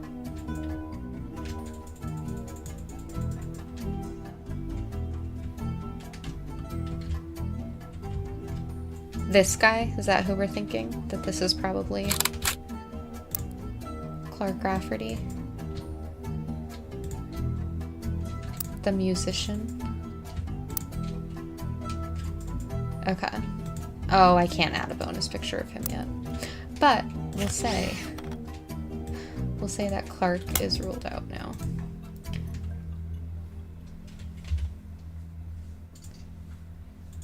And then Ernie Jr. was also on our list of ones we were trying to figure out. This guy. He was married to this lady.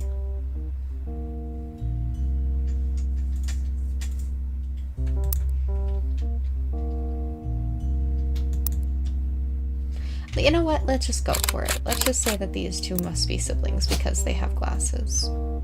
I'm down. We'll find out.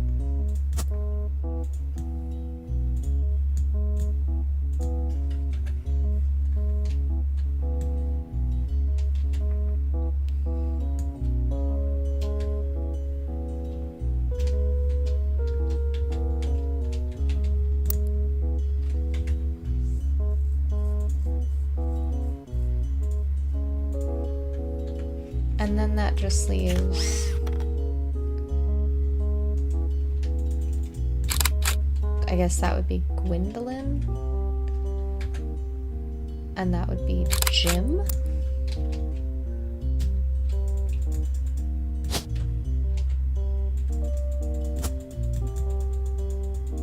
Gwendolyn.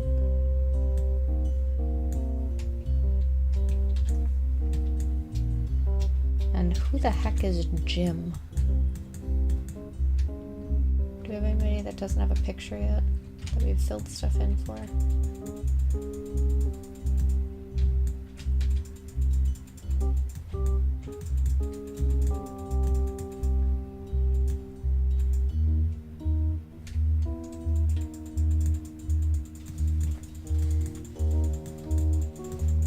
would be from the same, like, generation. I guess maybe here? Gosh, that seems so unlikely, though. He doesn't look anything like that would have to be it. No, because that would be the third. And we're looking at Roottrees Miracle Jr., which is him.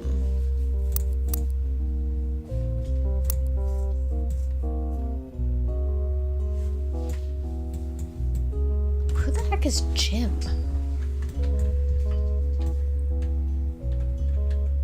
James. James. Right. Okay. Where's James? Do we have a James? Who's James? Oh, this guy, you think? Oh!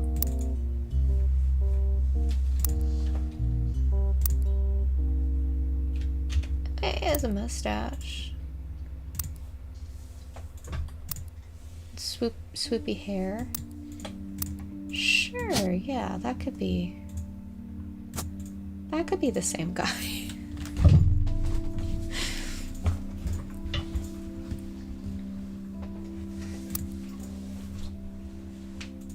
He was also in the button pick. Right. We're assuming that one.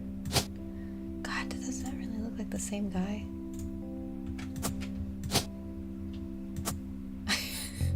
I'm having doubts. They don't look the same. But also I have nothing to disprove this theory, so... Okay. Well, we only have so many names left to work with at this point. We only have a couple of other Roottrees left. We know this person has to be a Roottrie. So this could be a Jack. No, it couldn't. It has to be a woman. So it would have to be Christina, Samantha, or Tessa.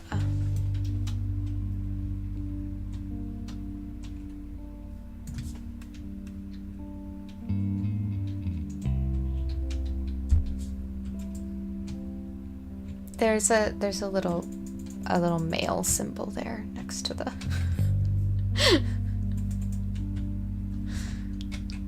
any of those three. Okay. I feel like I did look up. Maybe not. Samantha. Nothing.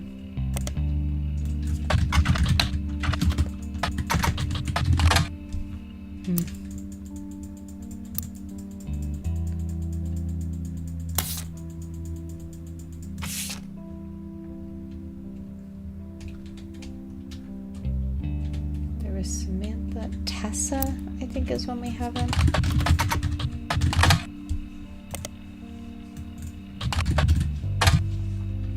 Nothing.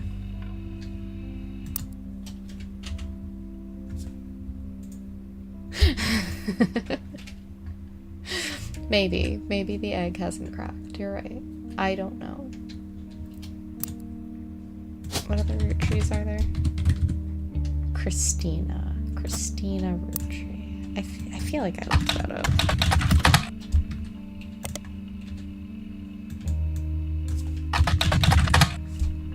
Nothing.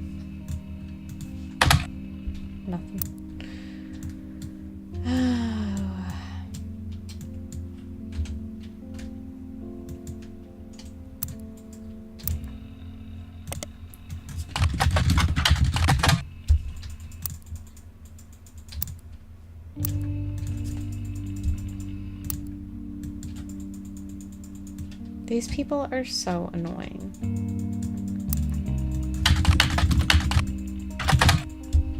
Like, what do you mean he doesn't come up? He was the president of the company.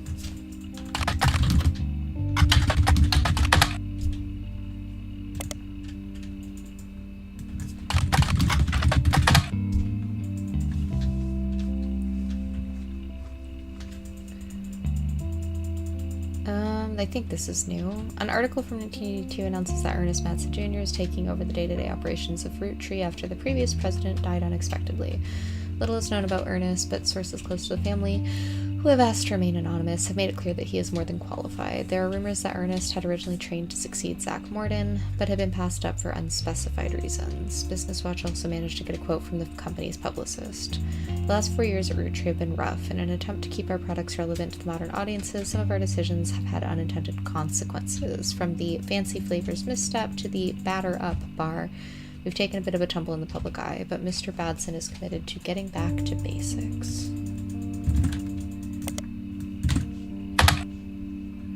The Batter Up Bar was a failed candy bar released by the Roottree Company. Launched with great fanfare in 1980, it was meant to evoke the classic combination of pancakes and maple syrup. The name came from the fact that its recipe used a creamy imitation of pancake batter as its filling, and the packaging had baseball imagery. Consumers loved the taste, and the candy launched to stellar reviews, but after a little less than a month on the shelf, it was discovered that the filling of unopened bars began to separate and develop an off-putting texture described as powdery chunks floating in oily goop. The odd consistency made it the punchline of late-night jokes for weeks, solidifying its reputation as a failure. That is very interesting. It is wildly unhelpful. Okay.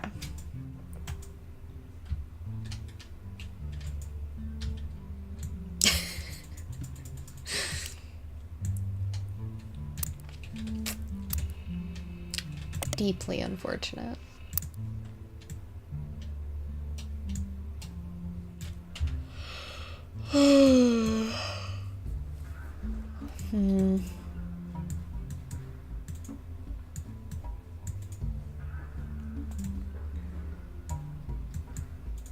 We looked up Guy Hudson in here, right? Yeah, he was the one that did the bad. Did a bad job.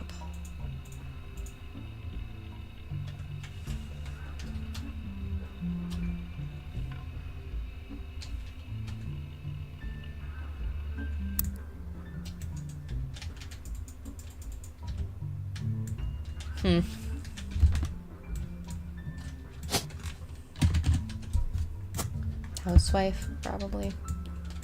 I think it's safe to assume.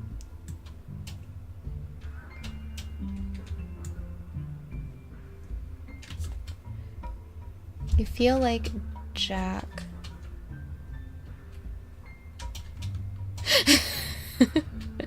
Yeah, I would like more useful things to come up. I'm sure I'm just not looking for the right things. I'm sure it's a me problem. But my goodness.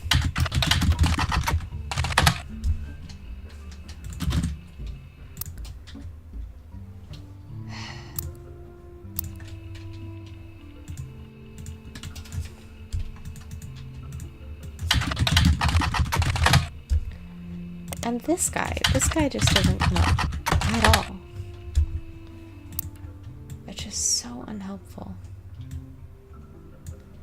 Hold on, did Caroline say something else in her... Oh god, that was... Oh, it's still up, nice. And Cousin Bonnie.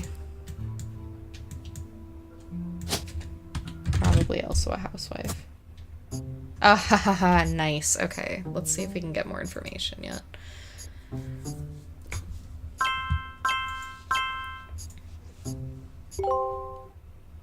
Okay, we made some good guesses with faces.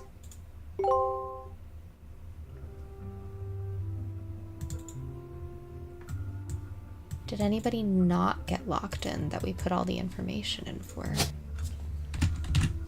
feel like probably housewife.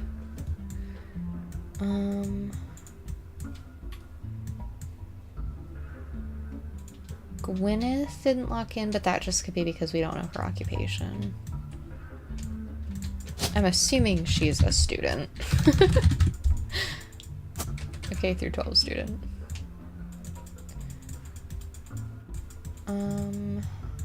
Is there anything else?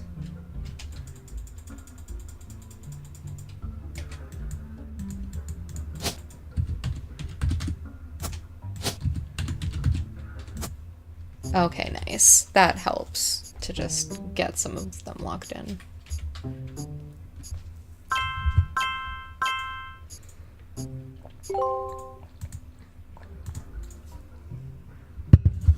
Okay, cool. Locking stuff in is helpful. Maybe a student? He could be in college by now, but she, we don't know anything about, and should be older by now, I would imagine. This guy was going to film school, but that doesn't necessarily mean that we know what he's doing now.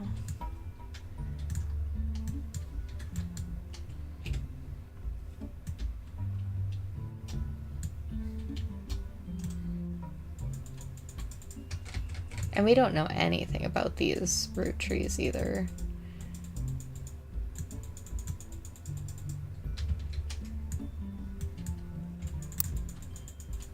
I can't believe this woman hasn't come back yet. Give me more information, ma'am.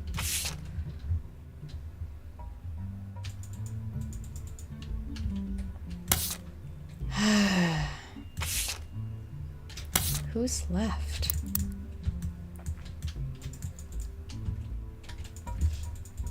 You thought Wolf was a musician?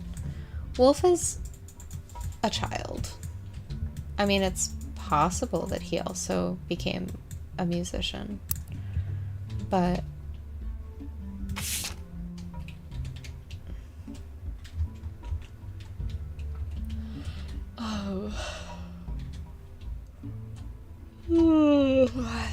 Diamond LaRue.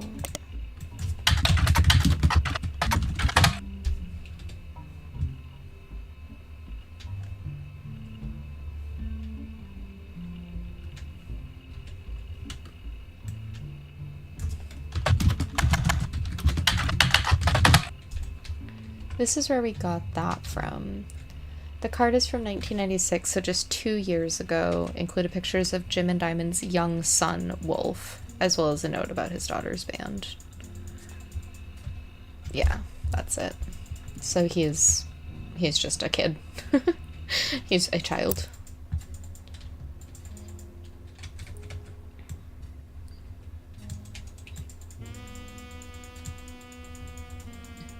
It did not lock in these pictures that we put in here, which is interesting. When was that picture taken? That was in that November was in. This one is from the 70s. So yeah, so November would be older now. She'd be in her probably late 20s, early 30s at this point in the timeline. I'd love to know what Carl's mom's name was, or what his dad did.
Oh, that isn't the right miracle.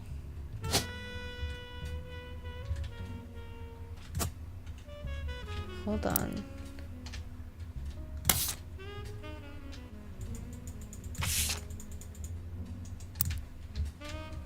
This is this miracle, because he was a 5-piece. She mentioned she didn't think it was fair. So then this was Miracle Jr. at the time. Okay. Interesting.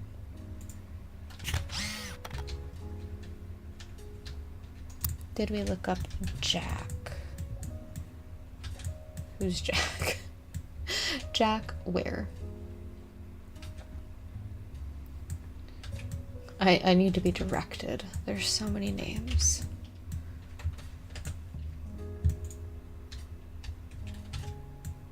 Also, why hasn't he logged in?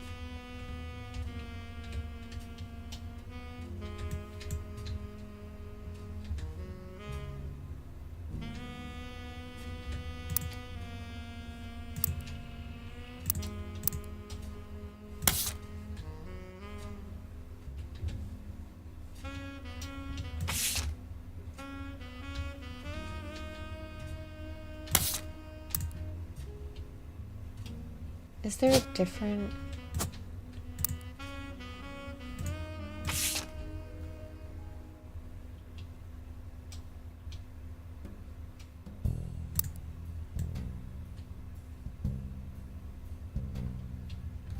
No, that should be right.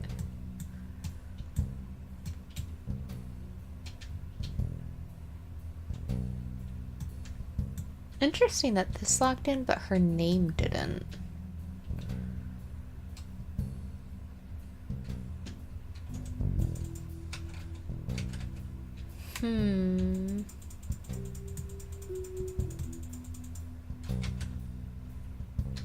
Wait, sorry, you were saying what? Which Jack?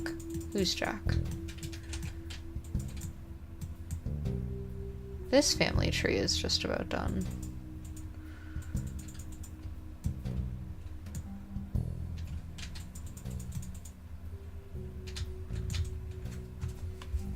Just look up Jack. Literally just the name Jack. Just Jack?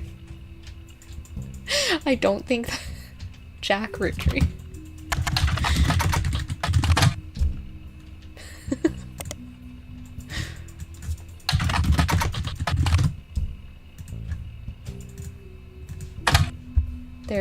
There's nothing. There's nothing for a Jack Roottrees.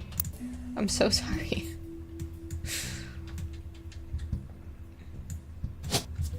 I still want to know which of these leftover Roottrees is this person.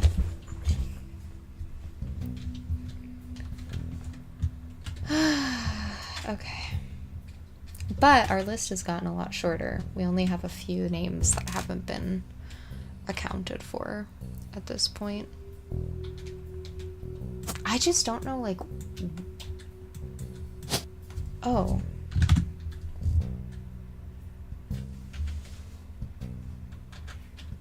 Interesting.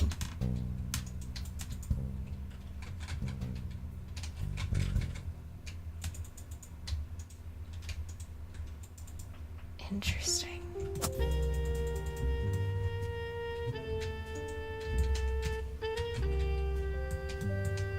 Do we have anything about Samantha? I think I looked that up, right?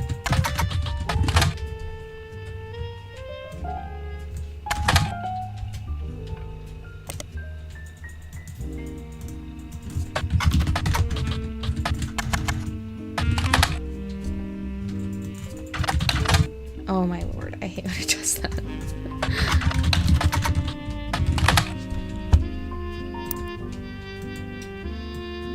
Nothing. I don't know. I don't know what else they want from me here. I would love to find out about Gwen's kids. I'd love to know their names. I'm not sure where to start with that.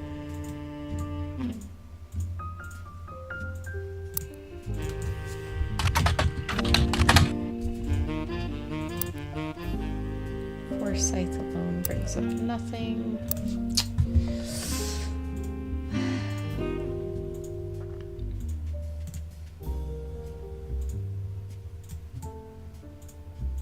Hold on.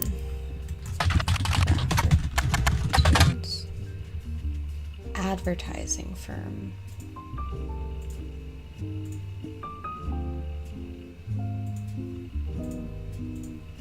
Clark Rafferty LaRue.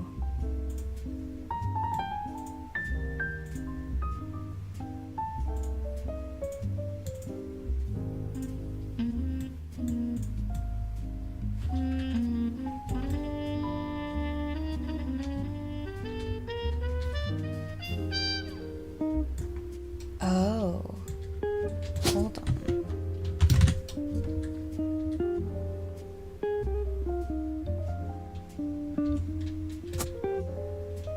Hold on.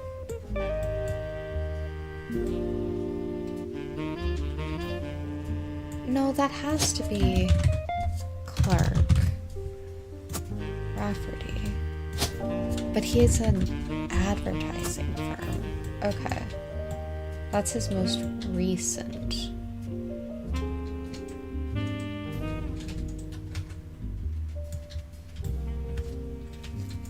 Okay. No, there aren't two Clarks. Oh, right, but this I had decided had to be the only other Rafferty.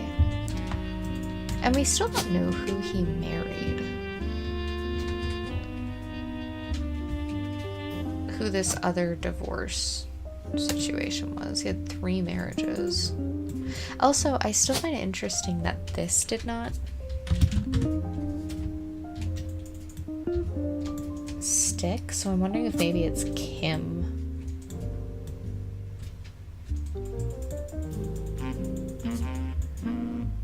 Oh, you think he married multiple LaRues? I had just assumed it would be the one that he had, back in his heyday, had the, like, musical number with. When the LaRues were...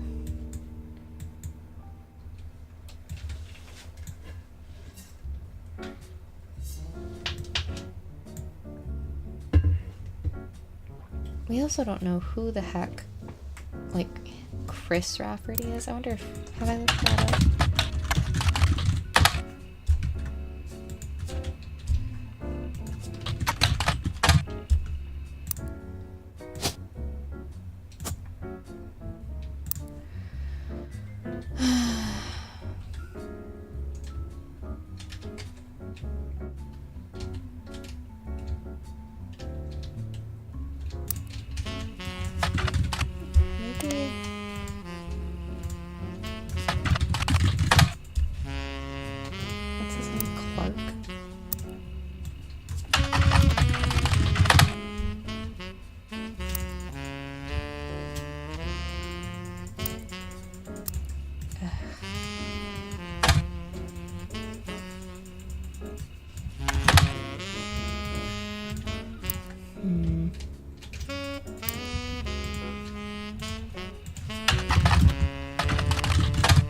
It's just so weird that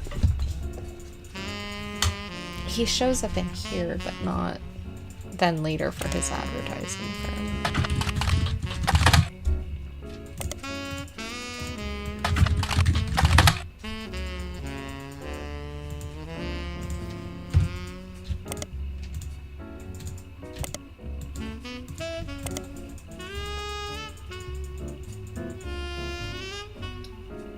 But then here it's interesting because it says Clark Rafferty LaRue's advertising firm.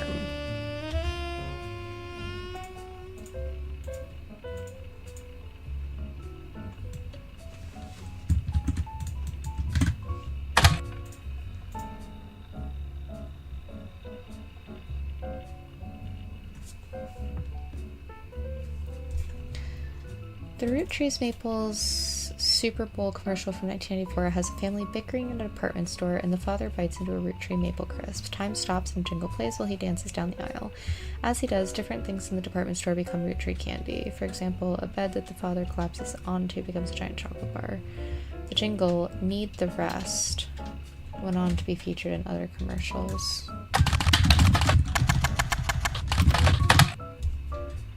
Jingle goes, and you're trying to get Madison Mayhem, reach for the best. They're sure. Okay. Again, terribly unhelpful.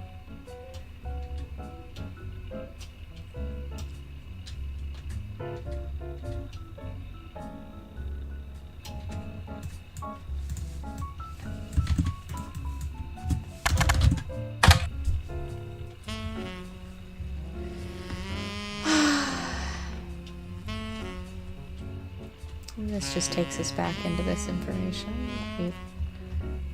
We already know. We already know all that.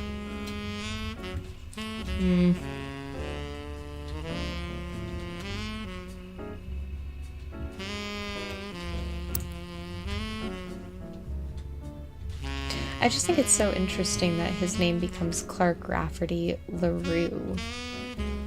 That, like, they combined their names down there.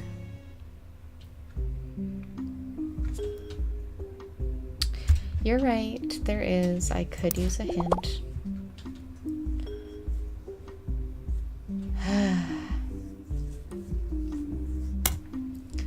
Elias started the family business. Surely he must have received some attention in the meeting. Sure. We can go back to Elias Roottrea.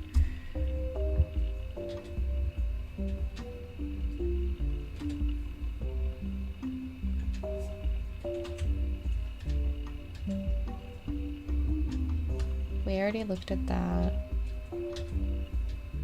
We looked up the stuff about Watchman of the Year.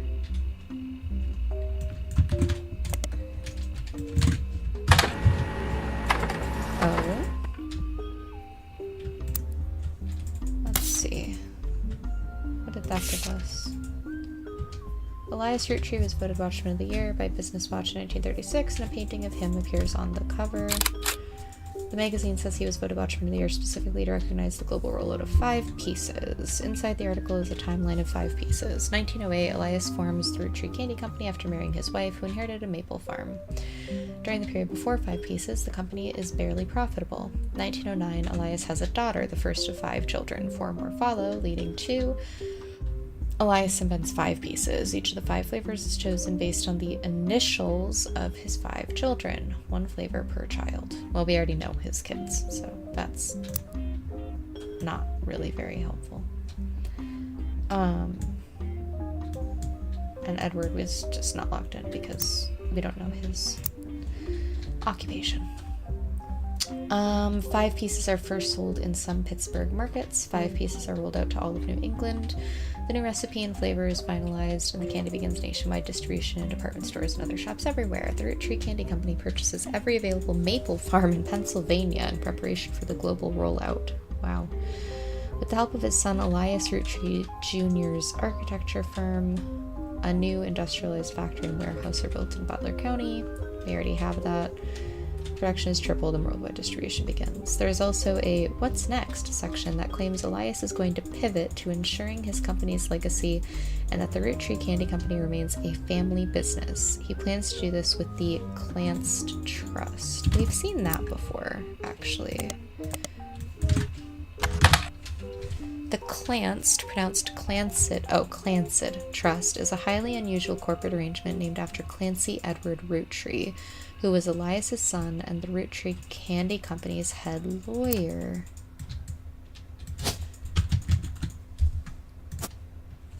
Finally.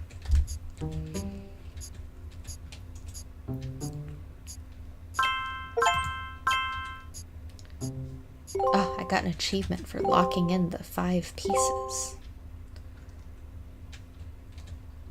Oh yeah, and we got Wolf locked in too. And Rat Clark finally locked in. Oh, the lady's here. On the phone, I said I owed you an explanation. But I can't reveal everything. Not yet. Okay. I'm sure this all seems like deception for deception's sake. So I'll try to explain why. It's true, I'm working with lawyers. But not the candy company lawyers. My publisher's lawyers. Mm-hmm. I'm on the verge of releasing a book, and it's not kind to the Roottrees. Especially Elias and the 5 pieces. The truth often isn't. But with the plane crash, the publisher is rightfully worried it'll look like I'm making things up to exploit a tragedy. Sam, or maybe one of Sam's children. So they're doing their due diligence. That's why you're here. To be sure there's enough evidence for an expert to unearth the whole story. If I tell you the whole story now, we can't prove that. I hope you understand. That said, I can say that the work you're doing is very personal to me. To my story, one spot on the tree is more important than the rest. You've likely noticed it. It's locked for now. I'll return one final time, after you fill it in. Also, there are fewer Roottrees left. In a sense, that makes it easier. Use process of elimination. Ma'am, I've been process of eliminating. It's also harder to verify when you're right. You'll need 4 blood relatives before they lock from here on out. Rude. I don't have any more evidence for you, but trust your intuition. If something has a high number, it's not a mistake. What does that mean, if something has a high number? You're getting closer and closer to the truth. I look forward to seeing you soon. Ma'am?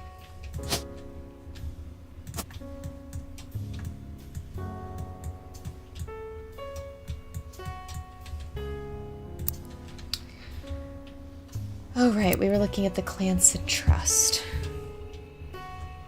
Oh, right, okay.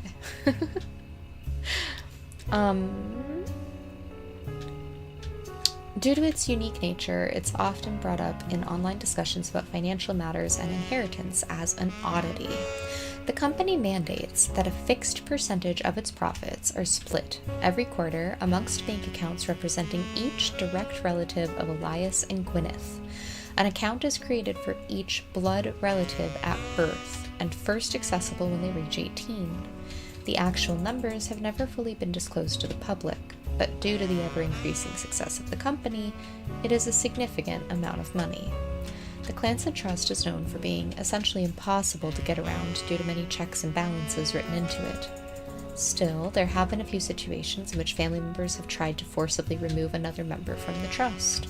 Most details online are pretty vague, since the matters are handled internally. The only information you discover is from a university law school, which apparently had a guest lecturer talk about the Roottrees versus RR in 1994.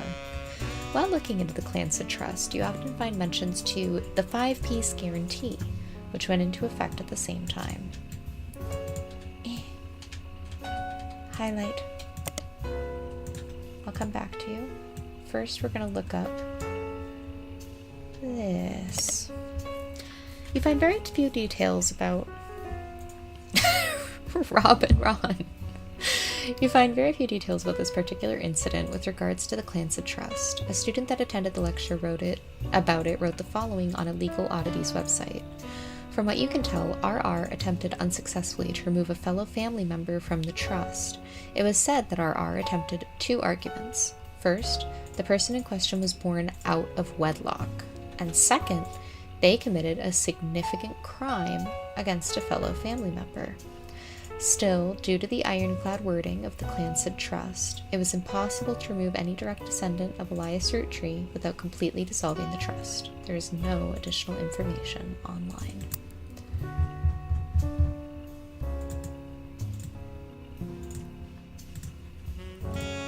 The 5-piece guarantee, in combination with the Clancid Trust, was Elias Roottree's attempt to ensure that the Roottree Candy Company would remain a family business for eternity.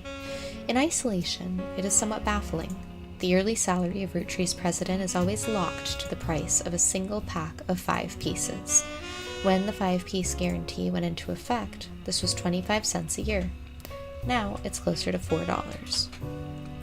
That's crazy. $4 a year? Who would want that position? No wonder no one wanted it.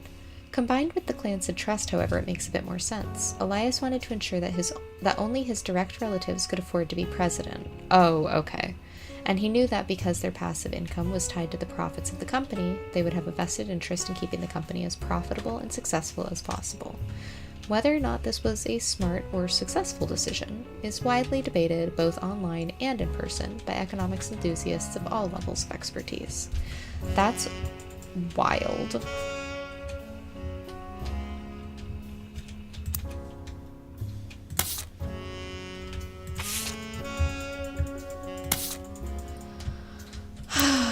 Okay. So someone with the initials RR tried to pull something at some point. That's crazy.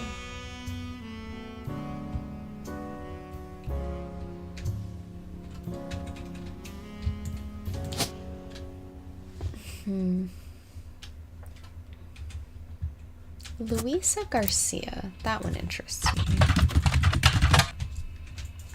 And of course, there's nothing.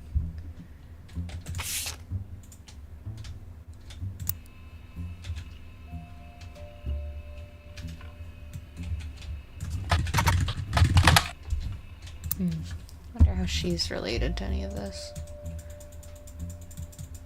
Are there any other Garcias? No.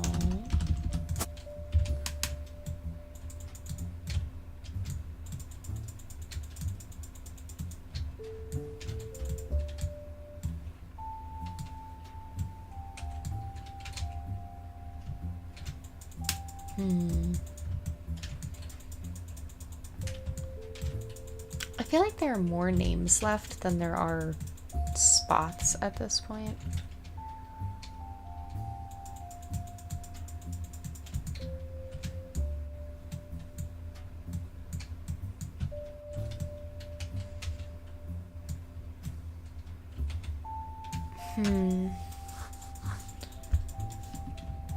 Let's look at this list again.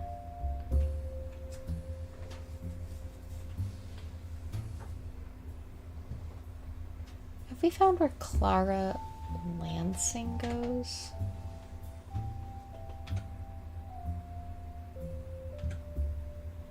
Also, who's Penelope Tessa Green? That's interesting. An interesting name.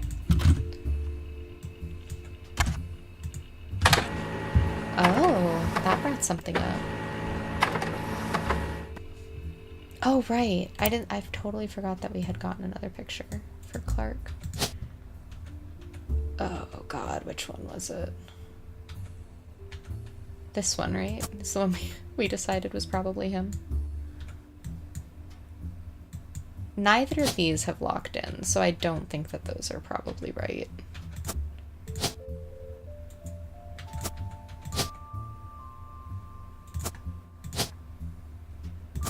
Maybe that one instead. Oh, which would make that him.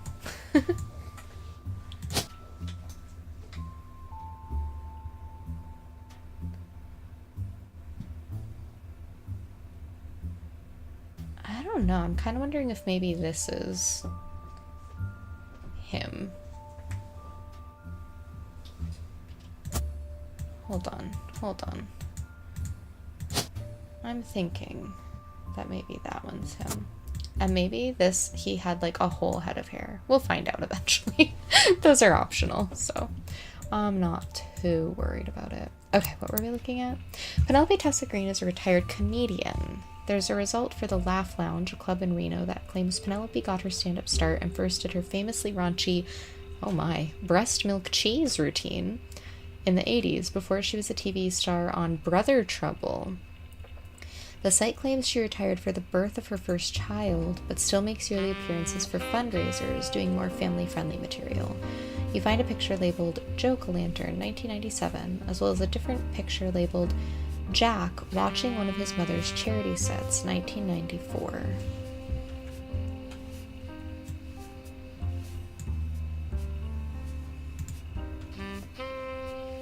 Interesting. Okay, and Brother Trouble, I know there was...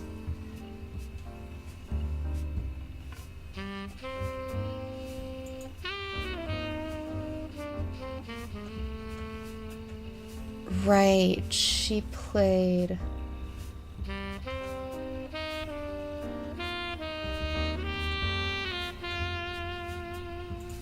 Interesting. Okay, let's go back here.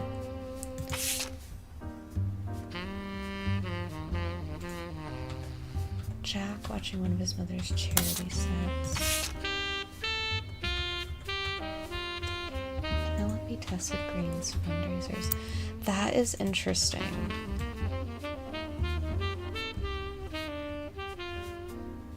Because Thomas Sheridan was also part of that show.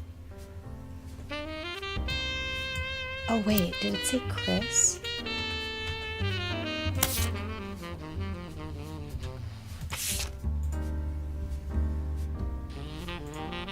Oh no, Jack. Jack. Interesting. Where do we have a Jack? Do we have a Jack anywhere?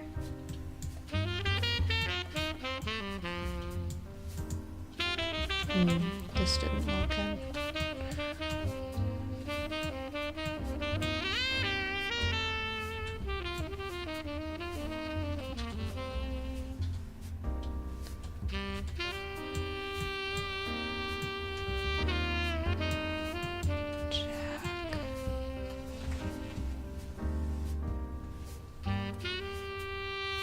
And she was a little older.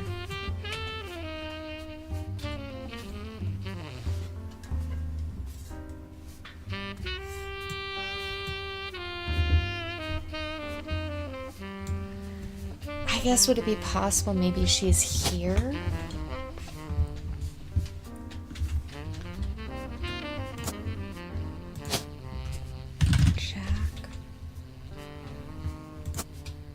Jack Roottrees, that would carry on the Roottrees name. Although that could also go here, because there's only one kid. 1994.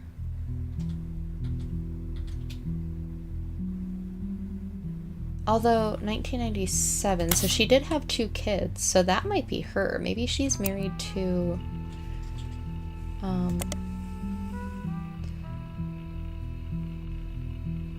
her first child, yeah. So she's had 2 kids, so maybe that's her. She might fit in right here.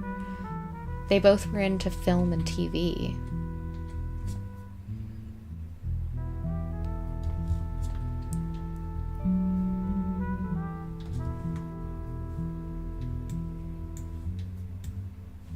You think it would be Elias?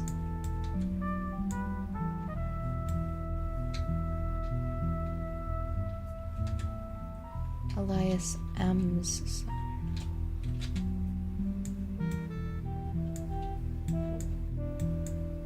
This is kind of the Elias, unless you mean... Oh, over here you mean. But they had 2 kids, so I think that's probably... Because it says her first child, and then we see one with her older son. And then we also have her with another baby in 1997. I think it's probably here. Penelope Tessa Green. I just think.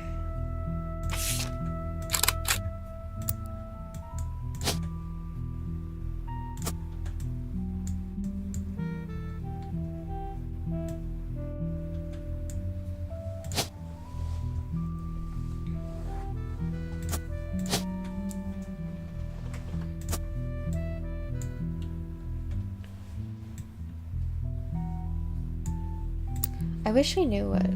Yeah, I guess we'll check and see if maybe she was in, like, the Butler County Times.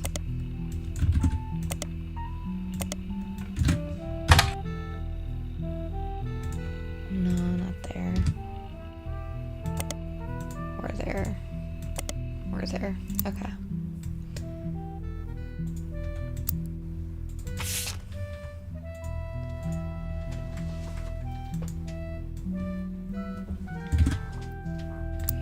Could check the Laugh Lounge.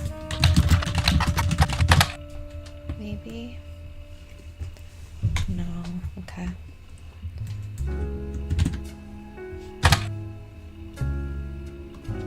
Let's see. The Laugh Lounge Comedy Club hosts several fundraisers throughout the year, but the most famous one seems to be Joke-a-Lantern, which happens every Halloween. Comics and patrons are encouraged to wear costumes, and it seems the person with the best costume wins a voucher, which can be redeemed for 5 pounds of buffalo wings. That feels excessive.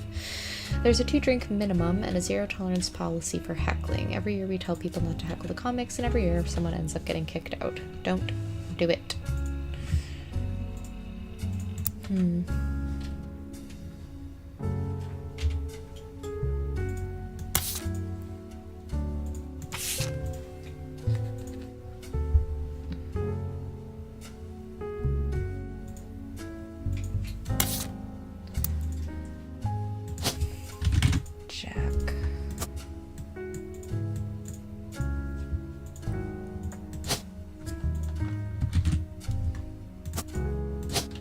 Is there a baby?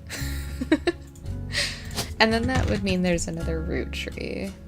There's only 2 left, Robert and Ronald.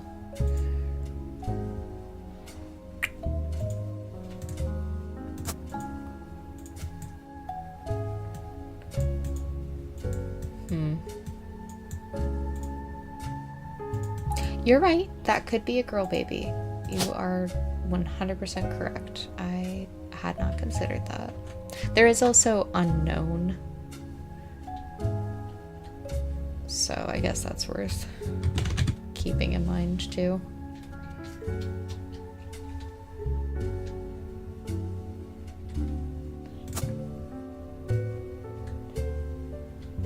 It's interesting that the name, oops, the name Tessa Roottrees also pops up.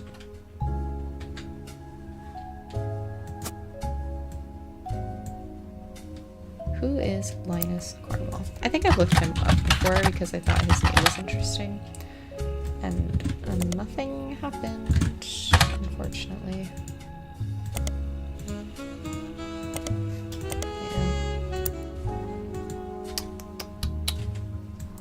These should both be Roottrees boys. So yeah, probably Robert and Ronald. We just don't know which one's which.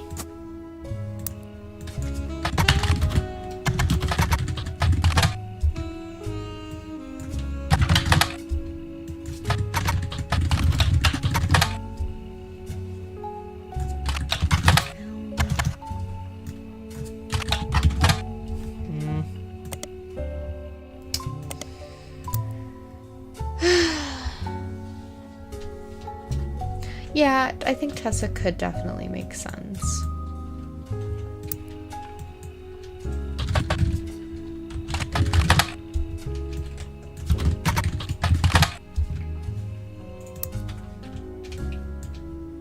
Let's try it. We'll just see if... Oh, right, we would need to get more. We'll just throw it in there, though. We'll see. See if it goes anywhere.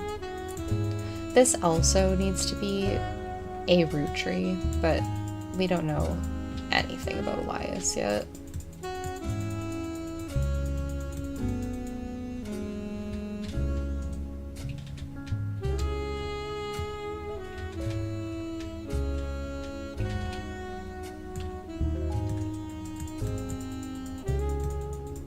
We also still don't know who Gwyn's father was. We just know that he took the Roottrees name. So he could be like any of these guys. Sam Cattrall.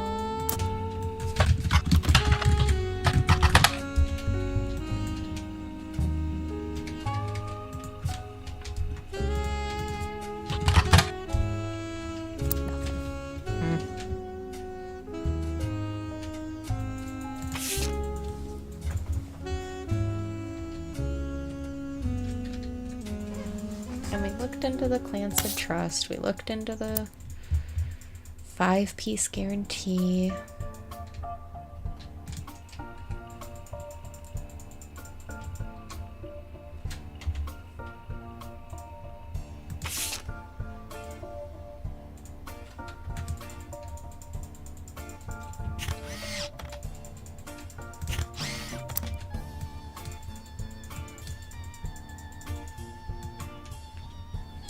I wish I knew more about November. I'd love to know what her occupation is. I'd also love to know what any of these guys did. I can only assume at least one of them became a lawyer. I think they talked about one of them being a doctor. Can I go look at this in the... Where is that? It's in...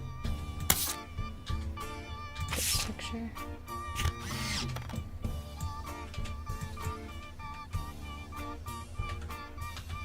Yeah, there's really nothing to indicate.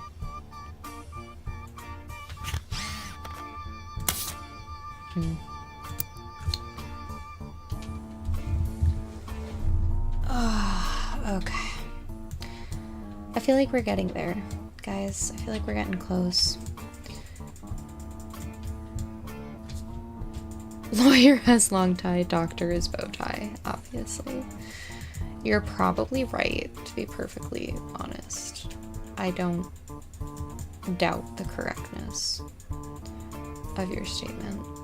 We've got a lot of green. We've got a lot of people confirmed.